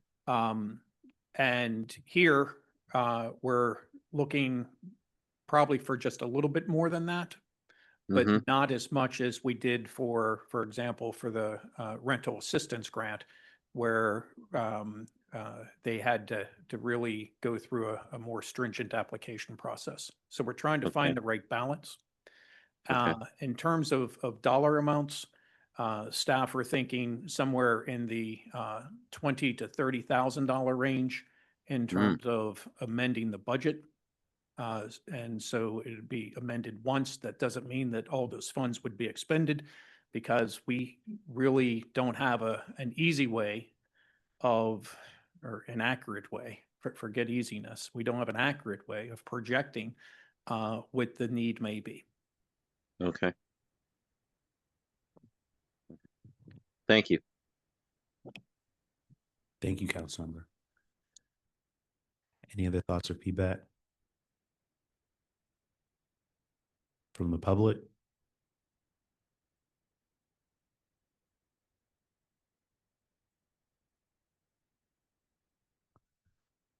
Okay. Hopefully you have some feedback. I think it's something that I'm glad to see one of the big ideas from our sort of council retreat of how do we find opportunities to celebrate, highlight Riverdale Park as a collective community, and trying to actively go against areas that might have been historically uninvested in, or finding opportunities to combat any thoughts of this is Riverdale Park and maybe that's not Riverdale Park. And so really looking across, so that we take a lens that serves our entire community. And so this is a stark reminder that the pain that folks are feeling right now, whether you're in the immigrant community or you've lost your federal job, or your benefits are at risk, whether they're healthcare or SNAP, that there's a lot of folks. And so I think that was raised earlier. We don't have the millions of dollars in sort of support from this. And so we shouldn't take it lightly coming from the reserve funds. This is more like your own banking account. If you have emergency funds for a rainy day, X amount of months in your reserves to sort of carry you in case the bottom falls out. This is the equivalent for the town. So even though the numbers might seem like a lot, like it's in the, millions of dollars, our budget is, $11 million north of that. And so if something went wrong, we'd wanted these funds to be able to pay our staff and key essential personnel. So I say that to say this is such an important item that we're considering this. And so I think it's appropriate, but we'll just have to be diligent about how we use the funds. All right. Speaking of funds, Mayor and Council FY27 budget priorities. The memo sort of laid out a bunch of things that this is the beginning of the budget cycle. It's already started. It feels like we just did this, but that is the nature. It's the business we chose. So staff put together a bunch of items in terms of things to consider that's sort of listed here. Capital improvement, I know takes a lot of we spend a lot of time thinking about that, since that funds a lot of our capital improvement projects and the Walk Bike Drive initiative and a lot of the work that's done around town. But there are other elements as well. So I don't know if the staff, anything else to sort of add to this, feel free to do so. We don't have more to add to what's in the memo, sir. This is to get the conversation started. And it does seem that every year we start a little bit earlier. But it's really, it's necessary for the staff budget team to hear both from the council and the community as early on as possible. Because we start to really bake in numbers in the next few months. And if we hear something at the last minute, it's difficult to adjust. Thank you. Any initial thoughts or concerns from council? Councilman- Mr. Mayor, if I may. Thank you, Mr. Mayor. I was just include in this discussion a couple things that I know I've identified for staff previously, but just to put it on the radar here, including or adding Wi-Fi range extenders to town-owned utility poles in town center. In terms of how that kind of infrastructure is priced out, from my research, which is cursory, it doesn't seem that expensive. It's expensive, but for what we get out of it, it compared to what we spend for other sort of connectivity things, it seems reasonable to me. We have, of course, the public Wi-Fi in the train station in town center, which is fantastic. It's great for people waiting for the train in the morning, or people who want to pull up right next to it and be able to use the service if they don't have it at home, or just need to use it while out on the go. But you get more, than 15, 20 feet away from the building, and it's gone. So to be able to extend that range a little bit, cover the parking lot, folks could use it during farmer's market, or, more space for people to pull up to use it to do homework, or, just, I can stop for coffee at Starbucks where they have Wi-Fi, but if I stop at Manifest or for, to go by CC's Bodega or anything like that, that's a competitive disadvantage that we have there. So I'd be interested in exploring that, hopefully including it. And then the other item I would add, and I believe if a traffic study hasn't been done here, it's on the list, but traffic calming on Cleveland streets near DuPont Circle would be the other item. Thank you.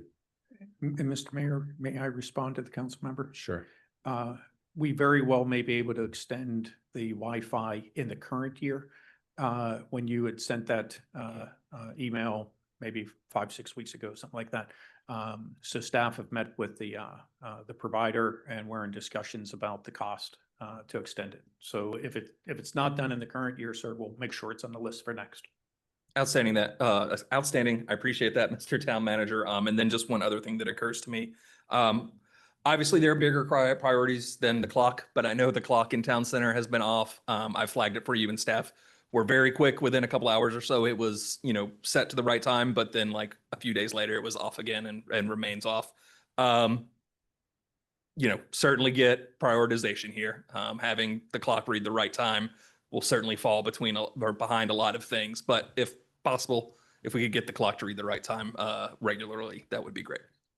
It's on the list. Daylight savings is happening, so we're gonna be. You want to wait a week or so before we do this? It's happening. Fall back, yes, more sleep. Councilmember Worsnop, you have a comment? I do. Thank you. Thank you for putting this together. Just wanted to highlight two things. First, support for capital improvement projects, for sure. Clearly, this is, needed throughout the town. As we all already know, there are several spots, where we need to think about putting in sidewalks, in the first place. I know, we have all been on several communications from residents this week pointing to sidewalk and road issues in parts of Ward 4. And in addition to that, concerns about pedestrian safety have been highlighted in Ward 4 again, and I know that is a concern for all of us throughout the town. So just want to bring those two things up and support a focus on capital improvement projects and pedestrian and biker safety. I also wanted to note something that came up earlier, which is probably a need to continue building in some flexibility into our budget, given that we likely won't have, an influx of federal funds to deal with this continued uncertainty. So just supporting that going forward and doing whatever we can to build in some flexibility, or maybe it could be included in one of these categories just to have some money available to do things like we are currently planning to do with the One Riverdale Park initiative. So thank you. Thank you, Councilmember. Any other comments? From... Yeah, Mr. Mayor. Go ahead, Councilmember Cole. I want to comment on this grant, community grant. Is it possible for like college students to apply for this grant? Are you talking? Yeah, it's under this development program. It's a community grant, community event, economic development, environmental sustainability, and initiative or concern. So you can see under their community grant. It's a grant, eh? So I don't know if like university students can apply for it to help them to get some things like books and everything. That's a valid question. I think currently now the grant program is not, there isn't a program specifically for like books or something like that. But if you are advocating for sort of a more sort of expansive definition or a grant program, you know, we can, if you have other thoughts, you can feel free to share with staff, or if you have them now in terms of whether it's eligibility or if it's a particular aspect of the community that you feel would be is underserved, then please let us know. So I have to consult the staff? Well, we're in the idea generation business right now. So if you have particular thoughts that you would want to include, I would say, please share them now. Or if you don't have it top of mind, you can follow up with staff. Well, that's why I asked the question. If a university student can apply for this grant, so how are you going to go about it? That's my point. So there is no grant for university students. It's okay. Well, that's what I want to know. That's broader categories, right? So community grants, like community events, there are multiple types of items in this. And so I guess the question for you is, to answer your question is no. But if you feel that there is a need for university students to be able to get grants from the town, then please feel free to share more information, or, give more information, or share your idea, is what I'm saying. Oh, well, just because when I see this one here, that's why I comment on it. But if it is not, let me forget about it. Well, it's up to you. I would say that, again, the purpose of this is giving, this is about budget priorities for FY27. So everyone is in the process of giving ideas that they want town staff to sort of consider as they do the research, pulling together the budget. So I think we'll take it down as you're interested in seeing or exploring what grants for university residents attaining university of getting grants. We can take the note and add. Okay. Well, whenever the note was approved, let me know. Okay. Any other comments? I see Councilmember Ling with your hands raised, and there's another one. Yes, it is. Thank you.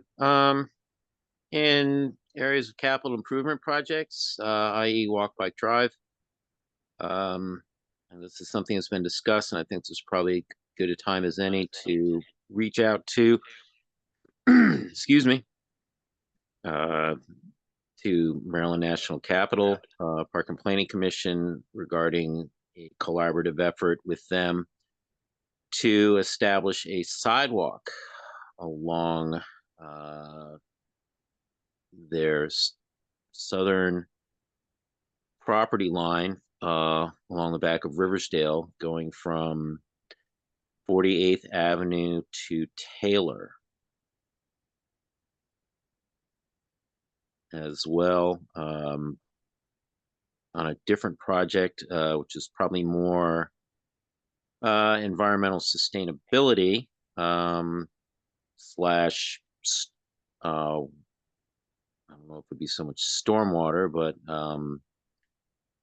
probably more environmental sustainability and actually infrastructure sustainability, is working with county DPWT and or WSSC in addressing the discharge flow that comes from along Oglethorpe that runs down, turns the corner, runs down Taylor, and goes past Nicholson and Madison, Nicholson Street and Madison Avenue, where it pools, where during really all four season, it is causing one nuisance or hazard of another throughout the year.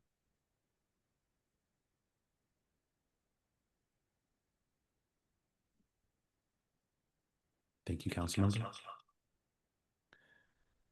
Councilmember Fow, your hand's raised. Good evening, everyone. It's good to see you again. I have numerous ideas, and I know this is a dialogue that's just beginning. But I wanted to advocate first and foremost on behalf of monies made available for the advancement of Plummer Park. We are living in very trying times at this moment, and I believe that these, like this, investing in our parks, investing in our shared history is an opportunity for us to message who and what we value in our community. And I want to make sure that we remain committed to valuing the sacrifice of the enslaved in our very own community where we sit right now. I believe that in these time periods, it are those kind of monuments and memorials that will be remembered and remained through this time. So I think we have an opportunity to stamp on our community our support of all peoples. And that starts with honoring the Plummer family, Adam Francis, who was enslaved here. And I really want to advocate on, finishing that park quite well. Secondly, I think that any infrastructure investments that we make are going to benefit the town, specifically those attached to our Walk, Bike, Drive initiatives and anything pertaining to stormwater improvements.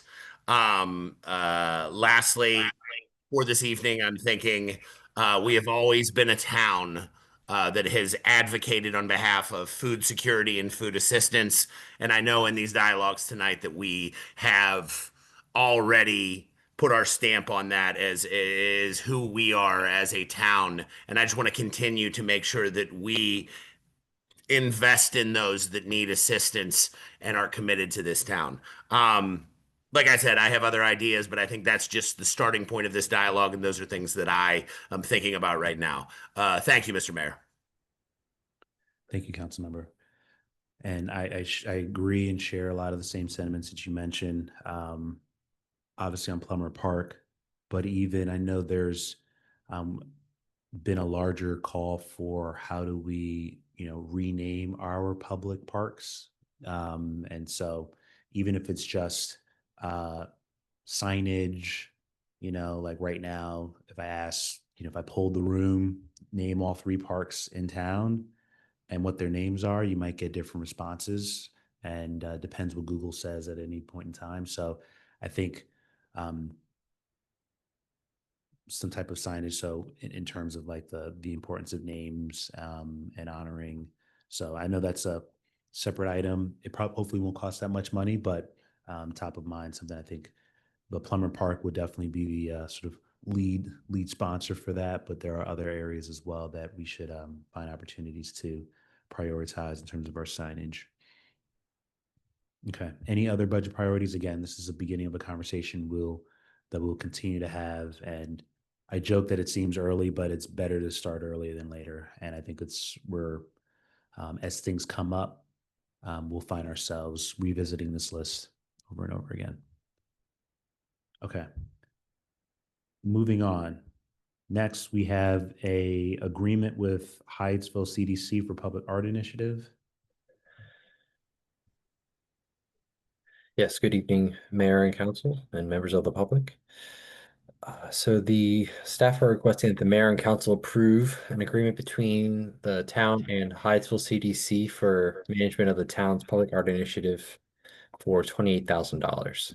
Since 2014, Hyattsville CDC has been working with the town on our public art initiative, which is an annual rotating outdoor sculpture program.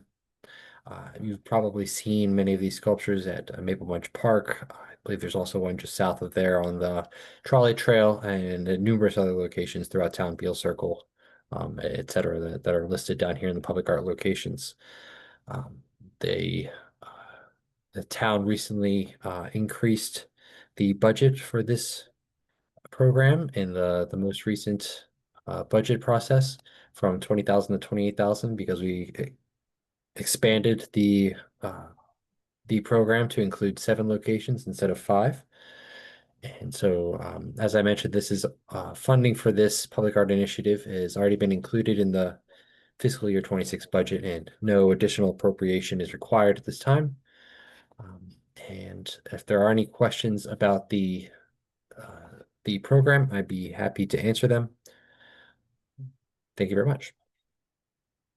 Thank you, Mr. Mayor, Director. before you ask the questions, can I have Mr. Shelton provide a little bit more information on where these extra locations are? Yeah, I was going to be my question. So. Mr. Shelton.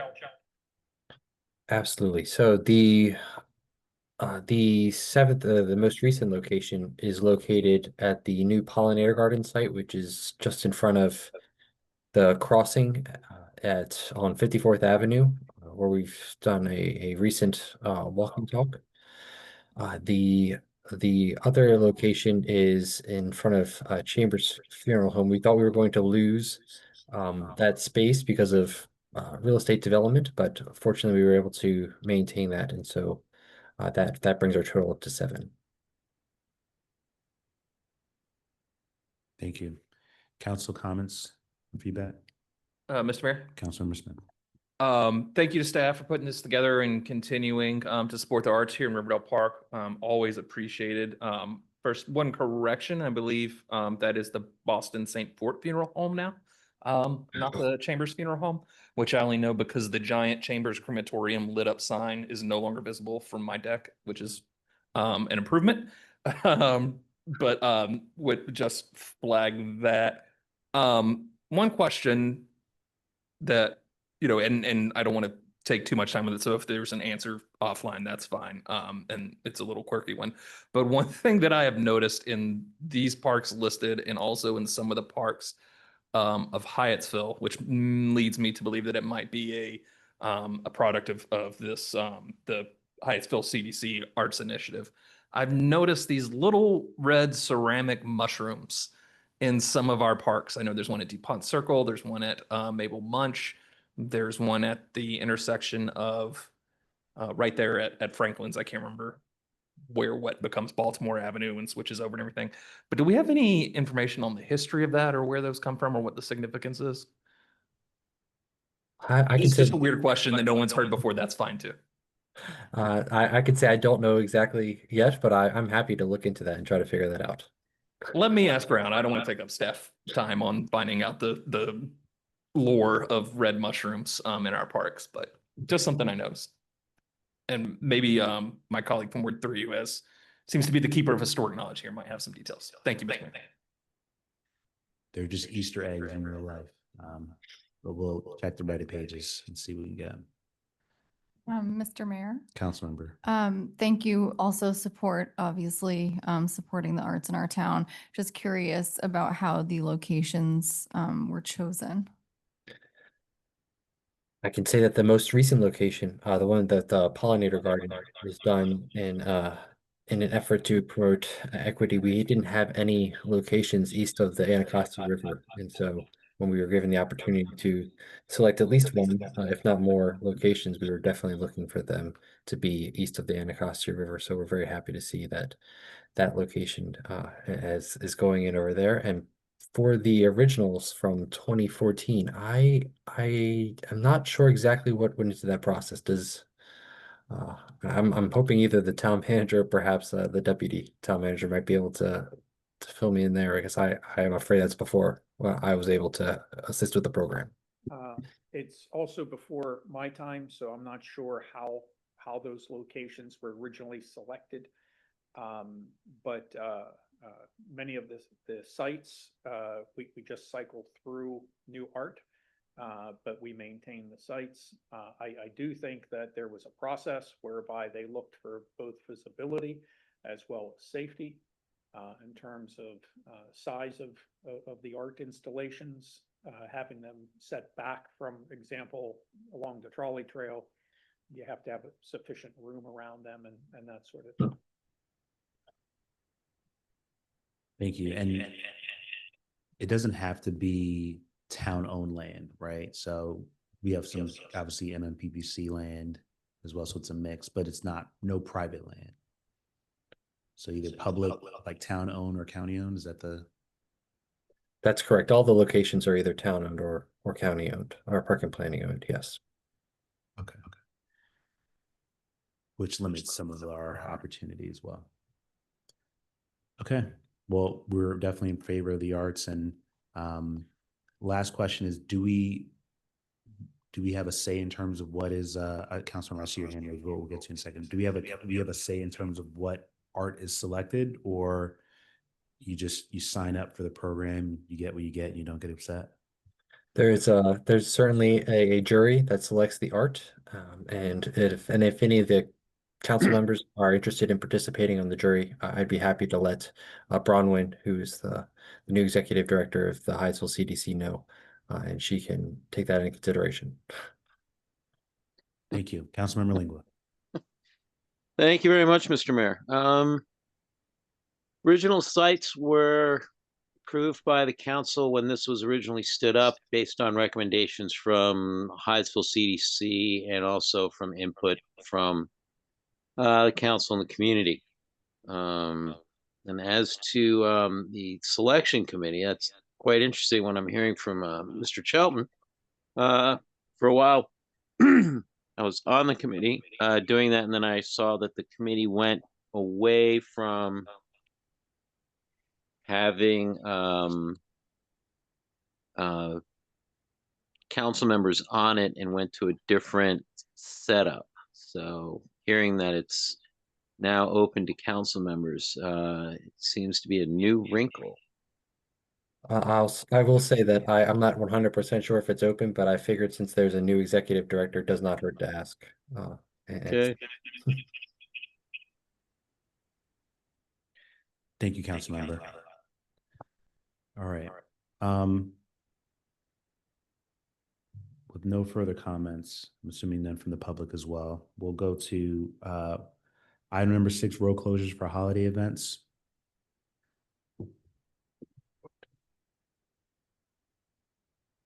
Good evening, Mayor Nyang and members of the council. It's that time of year again for holiday events. And so staff are requesting road closures for the upcoming Veterans Day event, which is on November the 11th at 11 a.m. Typically, we close Lafayette and Natoli Place right around the Veterans Monument. And we try to make it as concise as possible so it's not closed for a long period of time. So it's typically 9 a.m. till around noon, but as soon as the ceremony's over, we open the road in the same way.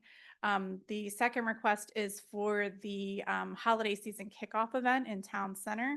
And so that is scheduled this time for Friday, December the 5th, and then the rain date is the following Friday. We're working very closely to have as small of a closure as possible for the Town Center parking lot. Doing it on Friday evening makes it a little bit easier for that. So the closure would be around noon until 10 p.m. We do have a lot of fun activities. So we have the iceless ice skating rink and a obstacle course and things like that take some time to actually put together and assemble. It's much easier to come down, but for whatever reason, it takes a while to get it set up. So we're trying to be very thoughtful of the businesses in Town Center and really focus on celebrating the holiday season, and as always, shop local and shop Riverdale Park. So those are all things that we will focus on, and we will incorporate the Town Center businesses as much as possible. We've done in the past. Town Center businesses have provided hot cocoa and cider and things like that. And we plan to do something very similar this year.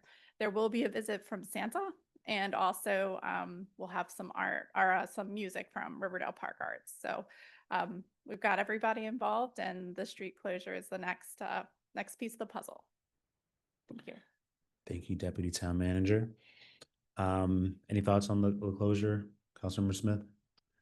Thank you, Mr. Mayor. Certainly support these all of these events, the holiday kickoff in particular. Every year, I know I expect more from staff for that event, and every year the staff over delivers. And I hear the same from residents both in Riverdale Park and surrounding communities that have made that really. Well, we've done that. This will be the third year. Is that right?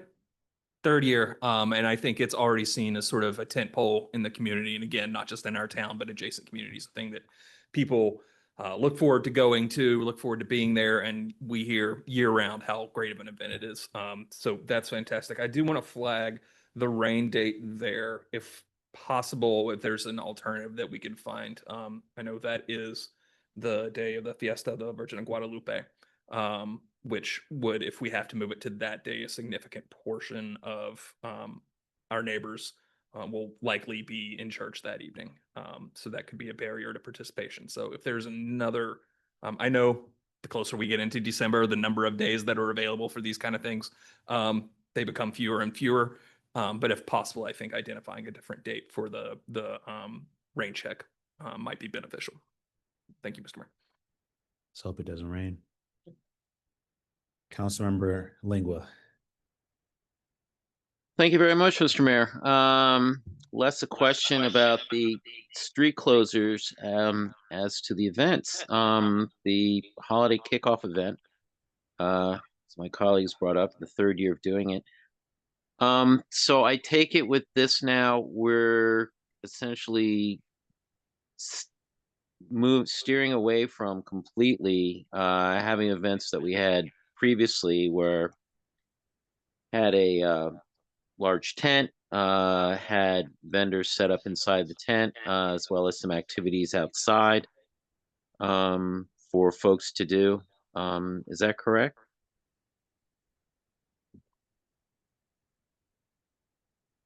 So we're doing something just a little bit different. It's the same as we've done in the past 3 years. So there still is a market component, but we are not renting a large tent or trying to hold events when the weather is not great. So we've gotten away from that in previous years, previous events. Actually, all of our events, we now have a rain date. And it will help with attendance and all that good stuff. So this event will still also have a market. We're working with Jim Coleman with Riverdale Park Farmers Market, Inc. I think we're going to consider renting some heaters this year, but the intent is for it to be an outdoor event. And if it's raining or bad weather, that we hold it on the rain date. Okay, so essentially you're just getting rid of the tent aspect of it.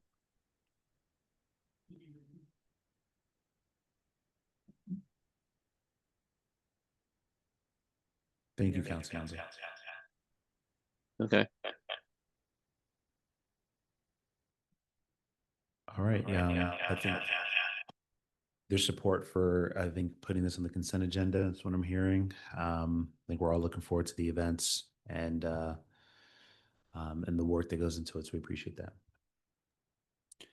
All right. Last, we have minutes. They are important. Samuel, To remember us by what we say and how it's recorded. I hope the minutes are easier now with these translation services. I can't help but read them in real time. So hopefully that makes someone's life easier. But again, if folks have any issues on the minutes, now's the time to sort of mention that before we add it to the consent agenda for next session. Okay, any comments on that? Mr. Mayor, I want to make one comment. Okay. Concerning the December 5th. Okay. I want to ask the deputy town manager, why so start late, 6 p.m. and it's a winter time? Why not like from 4 p.m. to 9 p.m. The deputy town manager, that's your question. Thank you, Councilman. We chose to start the event at 6 o'clock so that folks had time to get home from work. It also was less of an impact on the town center businesses with the closure of the parking lot. We've found success in the shorter events. The larger, more hours seems to be a little bit more difficult to manage, and we don't have the same type of attendance. So the success we've found has been in relatively short events, and we try to plan those around times when people may be off work. So we wanted folks to be out of school, off work, and 6 o'clock seemed to be the right hour. We're open to making changes if the community would like that. Okay, if he says so, all right. Thank you. Thank you, Councilmember. All right. It's 9:18. We're getting through it. So we'll move to unfinished business. First, we have a council discussion on state legislative priorities. As the first item. Is there a memo on that? I know that we've talked about this in the past. One, there is our state senator and our delegates, they sort of host a legislative dinner the first Tuesday after Thanksgiving, where they are, right now, all the delegations are basically pulling together their priorities. And so there's going to be a lot of asks for, what do you want to consider? What's top of mind for you, as the work to sort of write a lot of the bills are happening now, so that the minute the session starts, there's a sort of a flood to try to get a lot of the bills into committee and out of committee. So conversations on what our priorities are will continue to be top of mind. And so from a council, it's always good to have things that we stand by and sort of support, so that we are well equipped in order to help our delegation in terms of the items that mean the most to us. We've had a list that we've sort of kind of used for the last few years with some slight tweaks, mainly around connectivity in certain parts of the community, whether that's the Purple Line sort of neighborhood, the Quinsada, Patterson, that area that is in need of streetlights and sidewalks and larger connection to the Purple Line community. We've had other things from the multifamily neighborhood revitalization project. In terms of a phase 2, we know east of the river, a lot of the housing and business stock has not necessarily changed since the 60s or so. And so investment in that is something that we've talked about. There's a couple of items as well that's been shared. So feedback on that, we have the list. If that is sufficient, we'll just use that as terms of this is what we feel from Riverdale Park perspective. But if there are other things that folks want to consider, let's have a discussion on that. Mr. Mayor. Councilmember Walker. Thank you. I have a question, well, 2 questions. First, on the bond initiatives, just for context, normally has the town asked for 2? What has been a successful number in the past? Just curious. It really varies. And, but I think asking for 2 is good. And then you let the delegation know what your top priority is. As the senator shared at the start of the meeting, money's going to be tight. That does not stop our neighbors from asking for many, many things, as the mayor remembers from last year and the year before. So if others are asking for many, many things, it's probably good we at least ask for 2. And so that would be our recommendation. Just quick question, is the proposed legislative priority specific prohibition added to the transportation article? It makes sense to me, but I'm just curious where that came from as a priority. It came from staff when we recognized and researched that there currently is not a prohibition in Maryland for driving a motor vehicle in a bike lane. And I forget exactly how that came up, but it came up, and it was under Chief Gwixon's, and she had researched it and reported back. There's no specific prohibition currently in Maryland for some reason, and we actually thought that'd be an easy one, and for some reason it was not embraced. So, but we do know that there are prohibitions in other states. Thank you. Councilmember Lingua. Thank you, Mr. Mayor. I'm fine with all these priorities that are listed here. Gosh, that echo. Yikes. Thank you, Councilmember. Mr. Mayor. Councilmember Smith. To the bike lane question, if I remember that conversation correctly, there was a discussion about how we were enforcing driving in the bike lanes, but also particularly folks parking there, like delivery drivers and things like that. And we asked how police were enforcing that and ensuring that we were ticketing and whatnot. And as the town manager noted, they did the research and came back to us with, well, we found out there's actually no statute that allows us to enforce that. So that, I think, is, if I recall correctly, the origin story there. Mr. Mayor, I think these items are on the list already, but would continue to advocate for any sort of legislative activity or priorities that would allow folks the freedom to build more housing on property they own, removing barriers to adding inventory to our housing stock, things like construction of accessory dwelling units, single staircase, multi-story, multifamily units, things like that.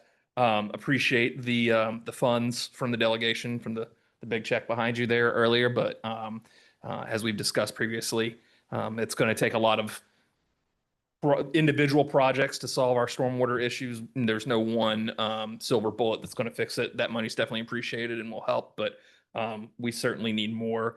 And then lastly, I'm not sure that this is something we could ask for now, but I think it would be good to start the conversation given how long it takes all the pieces of this to work itself out. But it occurs to me that the site of the Army Reserve Center, if we were to take possession of that building, that site's going to need a lot of remediation.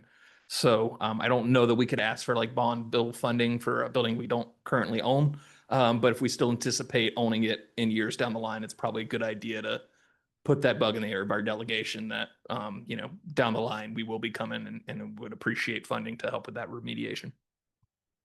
Thank you, Councilmember. And yes, it'll be federal funds as well.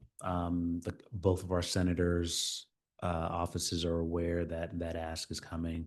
So we're working through the process of getting the possession, the transfer over.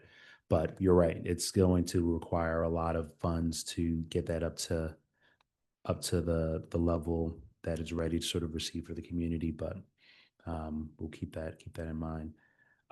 One item that did come up was as part of the Know Your Rights training was this idea of 287G, which is I think a clause in the is it ICE's like the Immigration and Customs Enforcement like code, but essentially allows for individual municipalities and states to be able to essentially be deputized to do ICE activity. And so of the entire country, I think there's like 6 states that have passed laws basically kind of rejecting that, like California, Oregon, Washington State. And I think there's a few that are pending that have something in, but for the vast majority, there is no prohibition against it.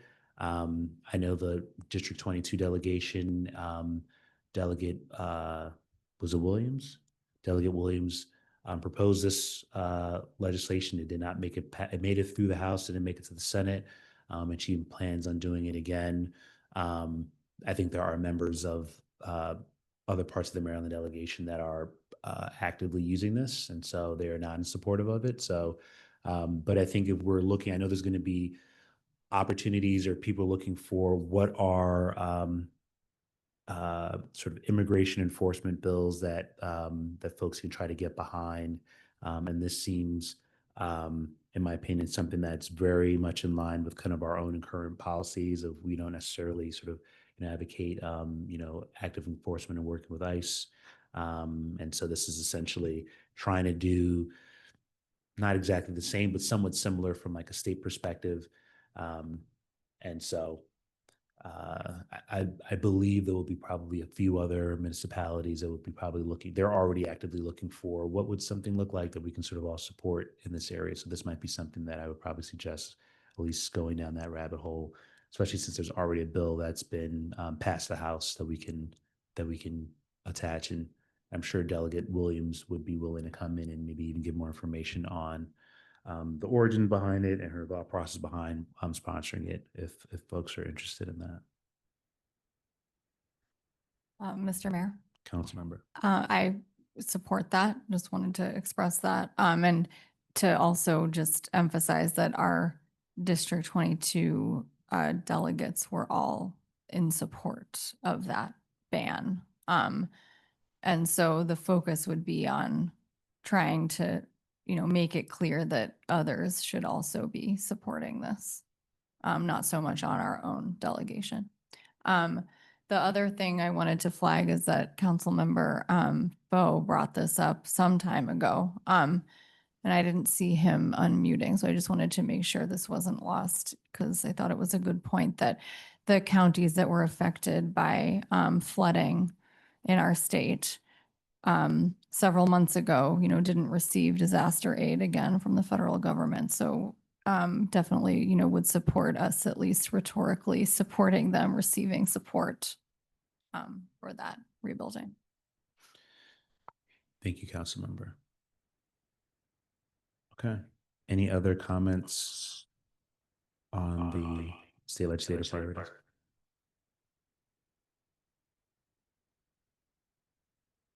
Okay. Next up, we had in the amended agenda, the second item of unfinished business, which was the protection of our immigrant neighbors or community. Either way. Okay. Protection of our immigrant community. Councilmember Smith, I know you requested this to be added to the unfinished business. Do you have any thoughts you want to share or? Yes, Mr. Mayor. First, I want to thank staff for everything that has been put together. Things we've voted on this evening in terms of the grants, continued thought and creativity in trying to figure out ways to support our immigrant neighbors, the immigrant community here in Riverdale Park.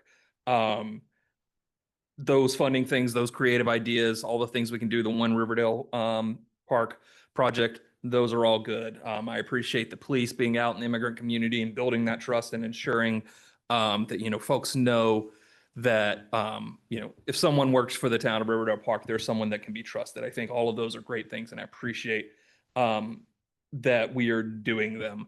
But I continue to believe that, I don't think this is terribly controversial, that supporting our immigrant community also means protecting our immigrant community. We all see, I hope we all see the news coming from around the country and from neighboring communities and even, folks passing through our community that in adjacent jurisdictions end up caught up in immigration raids. I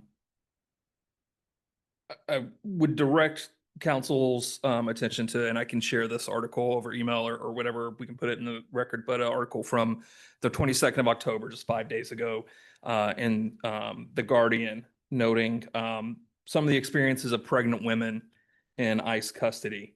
ICE has been detaining pregnant immigrant women generally, but including pregnant women when they call for police support in domestic violence situations, which we know discourages folks from calling for help in domestic violence situations. Folks have had miscarriages in ICE custody while not being permitted to speak with medical personnel. There's a story noted, reported in the Guardian piece of a woman who was 2 months pregnant, kept in solitary confinement, kept in shackles against medical advice in the Department of Homeland Security's own stated policy, given injections with no translation service to know what they are. And those women, that particular woman and many other women having miscarriages while in ICE custody. And we know based on the pattern of behavior that those are not accidents, that this enforcement activity is meant specifically to make it difficult for these people to participate in society. And of course, you add that to the list of atrocities that we see every day, including children being marched out of multifamily buildings in zip ties, and U.S. citizens even detained for days on end without access to counsel or without charge. Parents being detained, being abducted while dropping their children off at school in the morning. I saw there was a story from DC just this last week of a ICE agent caught on video. Person was recording the enforcement activity and just noted, the last liberal that did that, I put them in cuffs. Atrocious things.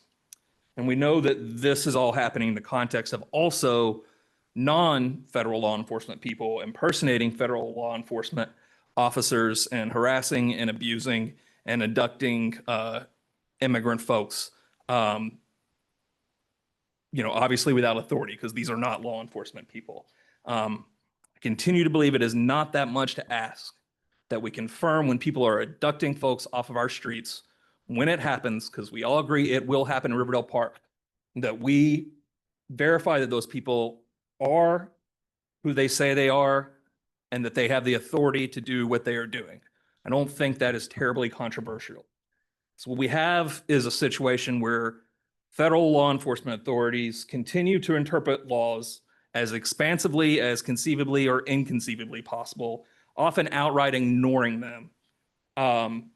But we're interpreting the laws that restrict our behavior and our ability to protect our residents as in a much more restrictive manner, rather than doing the things that, again, I believe are uncontroversial, such as ensuring that when people abduct folks off of our streets, they are who they say they are, and they're authorized to do what they're saying they're doing. And I think not taking simple steps like that continues to put our community at risk.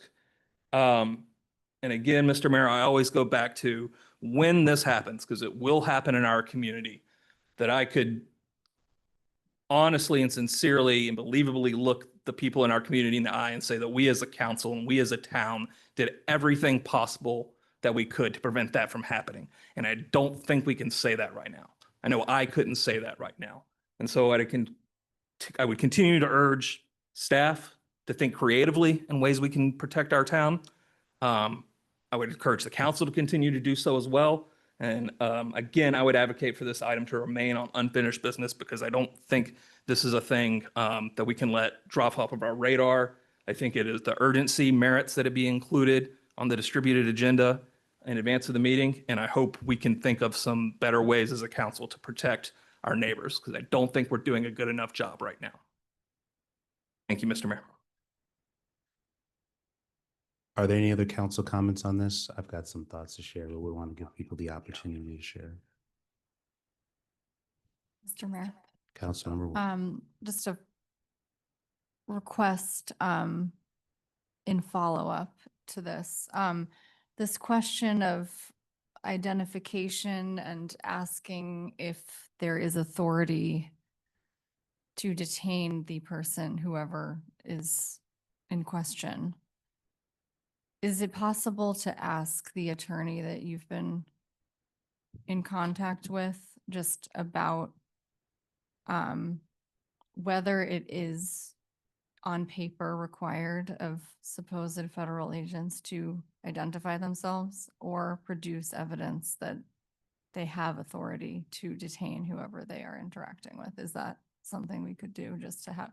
I know that you are saying we should not interpret laws in a strict way, but I think it might at least be useful to have an answer to that question to inform this continued theme. Is that possible? Well, I can have another conversation with her.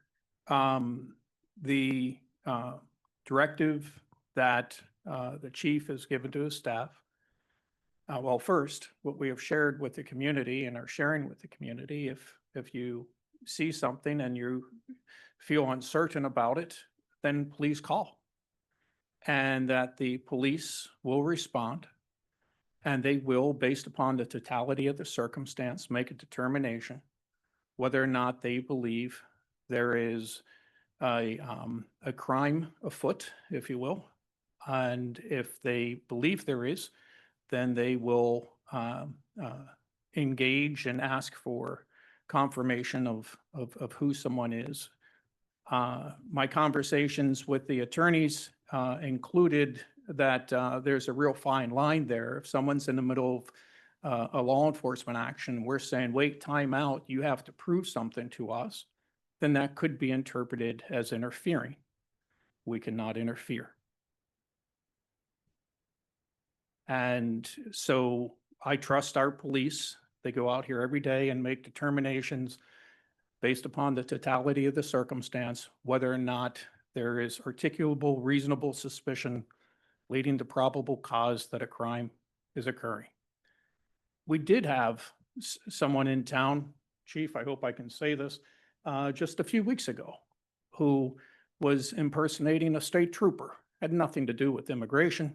The state police actually served a search warrant on their home and arrested them. So that happens.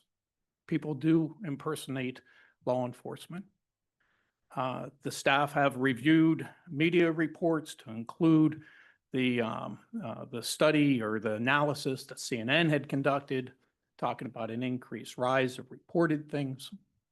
I personally read that.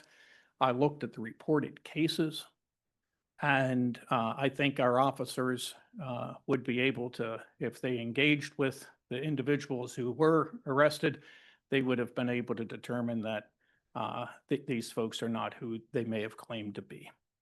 And so I think we have a good process.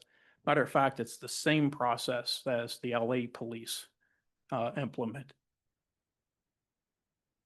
I'll stop for the evening, sir. Thank you, Mr. Town Manager. Mr. Mayor, I believe I'm entitled to speak at least, or no more than twice. Sure, you want to use your time? Mr. Town Manager, we keep coming back to this conversation and you keep referencing it. And I'm sorry, you know, I respect you greatly, sir. This is not personal. I don't like it coming out of my mouth, you. So I apologize for that. But when we have this conversation, it always starts with if they make that ask of people engaged in law enforcement activity. We do not know they're engaged in law enforcement activity until we confirm that they are law enforcement personnel. And you have told me before that there are occasions where merely people wearing ICE or CPB or whoever insignia would be enough to determine that they are in fact law enforcement personnel. And we know that there are people doing that are not. So like, I don't understand, you know, I ask questions and I feel like I keep getting answers that are answering a different question, and that's frustrating. And I would also add, finally, to close this out, Mr. Mayor, I would not ever cite the LAPD as an example of a law enforcement agency to model ourselves after. They're one of the most, well, I'll leave it there. That is not something we should aspire to as a town. Thank you, Mr. Mayor. Thank you, Councilmember. So we have had this conversation multiple times, and I think to your first question about should we keep this on the agenda moving forward in perpetuity, I would disagree. I think at some point, if we don't have new business that we need to conduct, just having something on the agenda just for the sake of talking about it, I think is not the most productive use. There are hundreds of issues. If I was a federal worker who lost my job, I would be, why aren't the council talking about federal workers on the agenda every single time? Stormwater management, if my house flooded, there are numerous things, bad things that are happening in our community and globally that we don't talk about, not because they're not important, but because if there's no new action or item that we can act on, it just is not in the best interests of our time to sort of deal with it. So it's not a dismissal. It's just it's a reality. I think this is something that is top of mind for everyone, and any opportunity that we can have to sort of do things to move the ball forward. Earlier in this meeting, we've talked about a lot of that stuff, which I think we're all sort of proud about. But to the other point of just the overall conversation, I don't know. My take is that we have the conversation on what to do for impersonating officers has come up multiple times. We've had the question, the town police chief, deputy police chief, town manager, we've sort of all sort of talked about what our policy would be, and essentially coming down to we are encouraging members of the community to actually respond, call the police so they can respond to the scene. I don't see an issue with the timing of things. This idea of if someone shows up in the act of an arrest, to wait until the situation is a person's detained in order to have the conversation, I feel like is not an unreasonable ask, because because that's safer for everyone, right? We've already talked about how that is, trying to. It's safer, and even if you're being pragmatic, it also is less exposure and risk for the town and staff as well, right? And so if there is a silver bullet that exists, I encourage anyone to sort of speak now. But the idea of continuing to have the same conversation about we're not doing enough is, I think, it's a conversation we've had now, I think, every single time we've had this meeting. And so there's an element of, we have gone out of our way to talk to legal counsel, multiple lawyers. We've conferred with other jurisdictions locally in our neighborhoods that are dealing with this as well. We've reached out to the Attorney General's office. We've tried to get something comment from there. We keep asking everyone to weigh in on this. And if there is some silver bullet that people have figured out how to solve this, we're waiting for it. But I think this is a challenging situation that we all are dealing with. I think we have to trust our police officers that if they were at the scene or called to the scene, and they have to be able to determine in their professional opinion how best to weigh in. If that is insufficient, in your opinion, then that is your opinion. But from a town's perspective, in terms of what we legally can do and expect our staff to participate in, it's I don't know. I think it's pretty clear that there are lines that we necessarily cannot cross. And I think asking a person to do something that would be considered breaking a federal law is not a line that we can cross. So I know you have your 2 times. I'm sure you have thoughts and opinions. If you want to respond briefly. Just briefly, Mr. Mayor, there's a lot that I disagree with in what you just said, and I respect you greatly, sir. I think you know that, and we have productive and passionate conversations about this. There's still work that we can do and should be doing here. And if this is not on an item on the agenda, it remains in order to raise it under unfinished business, and I will continue to do so. Thank you, Mr. Mayor. And I encourage anyone who has ideas on what we can be doing that we're not doing to please follow up in writing to anyone on the staff, myself. Would love to, get any ideas that folks come up with. Any other comments from the council or public? Yes, Mr. Mayor. Councilmember Khan. Yeah, I want to ask Mr. Smith a question. Because here, Councilmember, you can ask the question in general, not necessarily to the council. the echo is going on over there. I don't know what is happening. Yeah, we apologize. The echo was it's the only way to get folks online to be able to be heard. So just try to power through it. But I would again ask, you can ask me the question rather than ask directly. Yeah, the question I want to ask, since they started doing this operation, this ISIS, when they started doing this operation, have they detected any one of them which is personating, or people are just going around arresting people, taking bribing from them? or they arresting these people, taking to the detention center?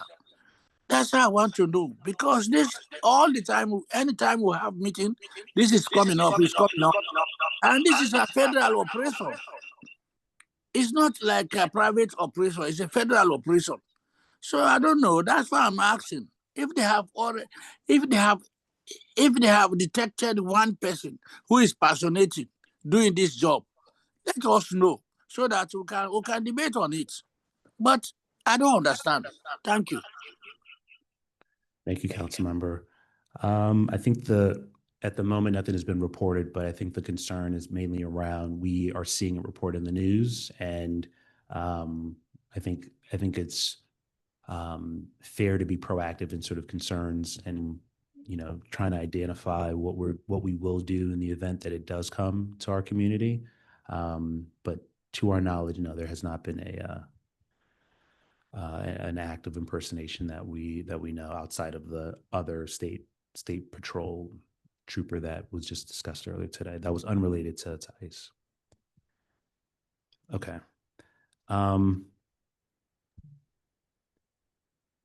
Councilmember Lingo, I'm sorry, go ahead. Your hand's raised. I just put my hand up, and I'll keep this brief. Mr. Mayor, I understand my colleague's concern regarding essentially the eventuality of an event like this happening and what can be done. And my one thought comes to, while if whatever is much that can be done at the time, I think the question maybe we want to try and explore is what can the town help with afterwards in terms of follow-up on the arrest, documentation from the federal government regarding that arrest, any and all information that legally we as a body can ask for from the federal government, and any help that we can get from the Attorney General's office, State's Attorney General's office from Prince George's County. In doing so, I think these are options we could possibly explore and see if we can come up with something that would be viable. Thank you, Councilmember. I know that Congressman Ivy's office is trying to do a lot of that follow-up, and in the Know Your Rights training, a member from his team mentioned sort of some of the process that they're trying to do, and some of the challenges that also exist. The fact that people get moved around a lot from Virginia to Tennessee and Ohio, it gets a little harder the further away they get. But it's a valid point of, we haven't spent as much time talking about what could be done after the fact. So we can keep that in mind. Councilmember Ramos, your hand is raised. Yeah, I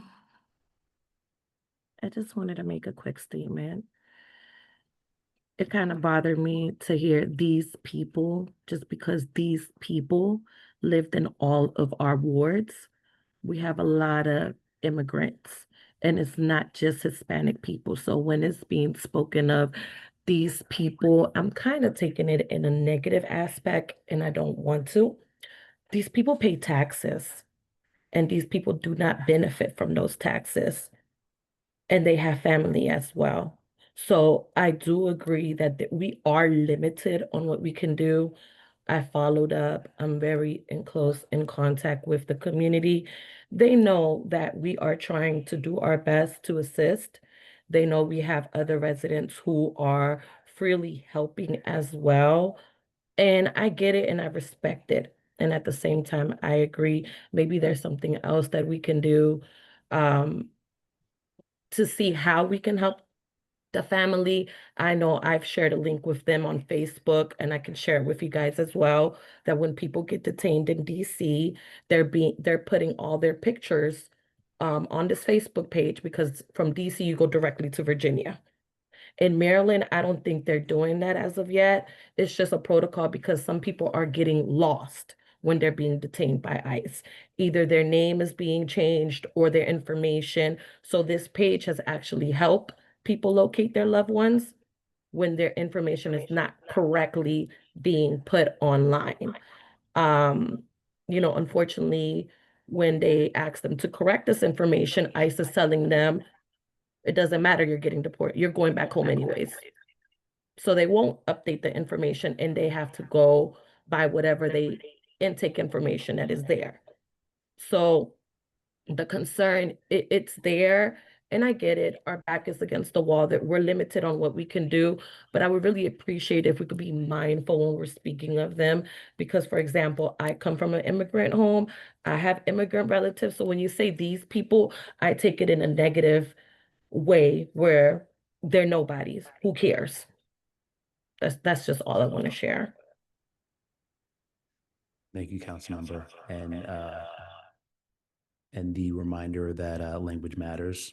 As also a son of immigrant parents, and family that still live in Nigeria, I definitely understand we never want to otherize anyone. So I would hope that that wasn't done intentionally, but thank you for bringing that up, and the reminder to the group as well. Any other comments on this topic? We still have, so it is 9:53. We have the mayor's town manager's report and council reports. I'm gonna make a decision that we push the reports to next week. But I will give the town manager, if there are time-sensitive items that you want to announce, maybe we can do that. And then we can adjourn so that we don't cross the 3-hour mark.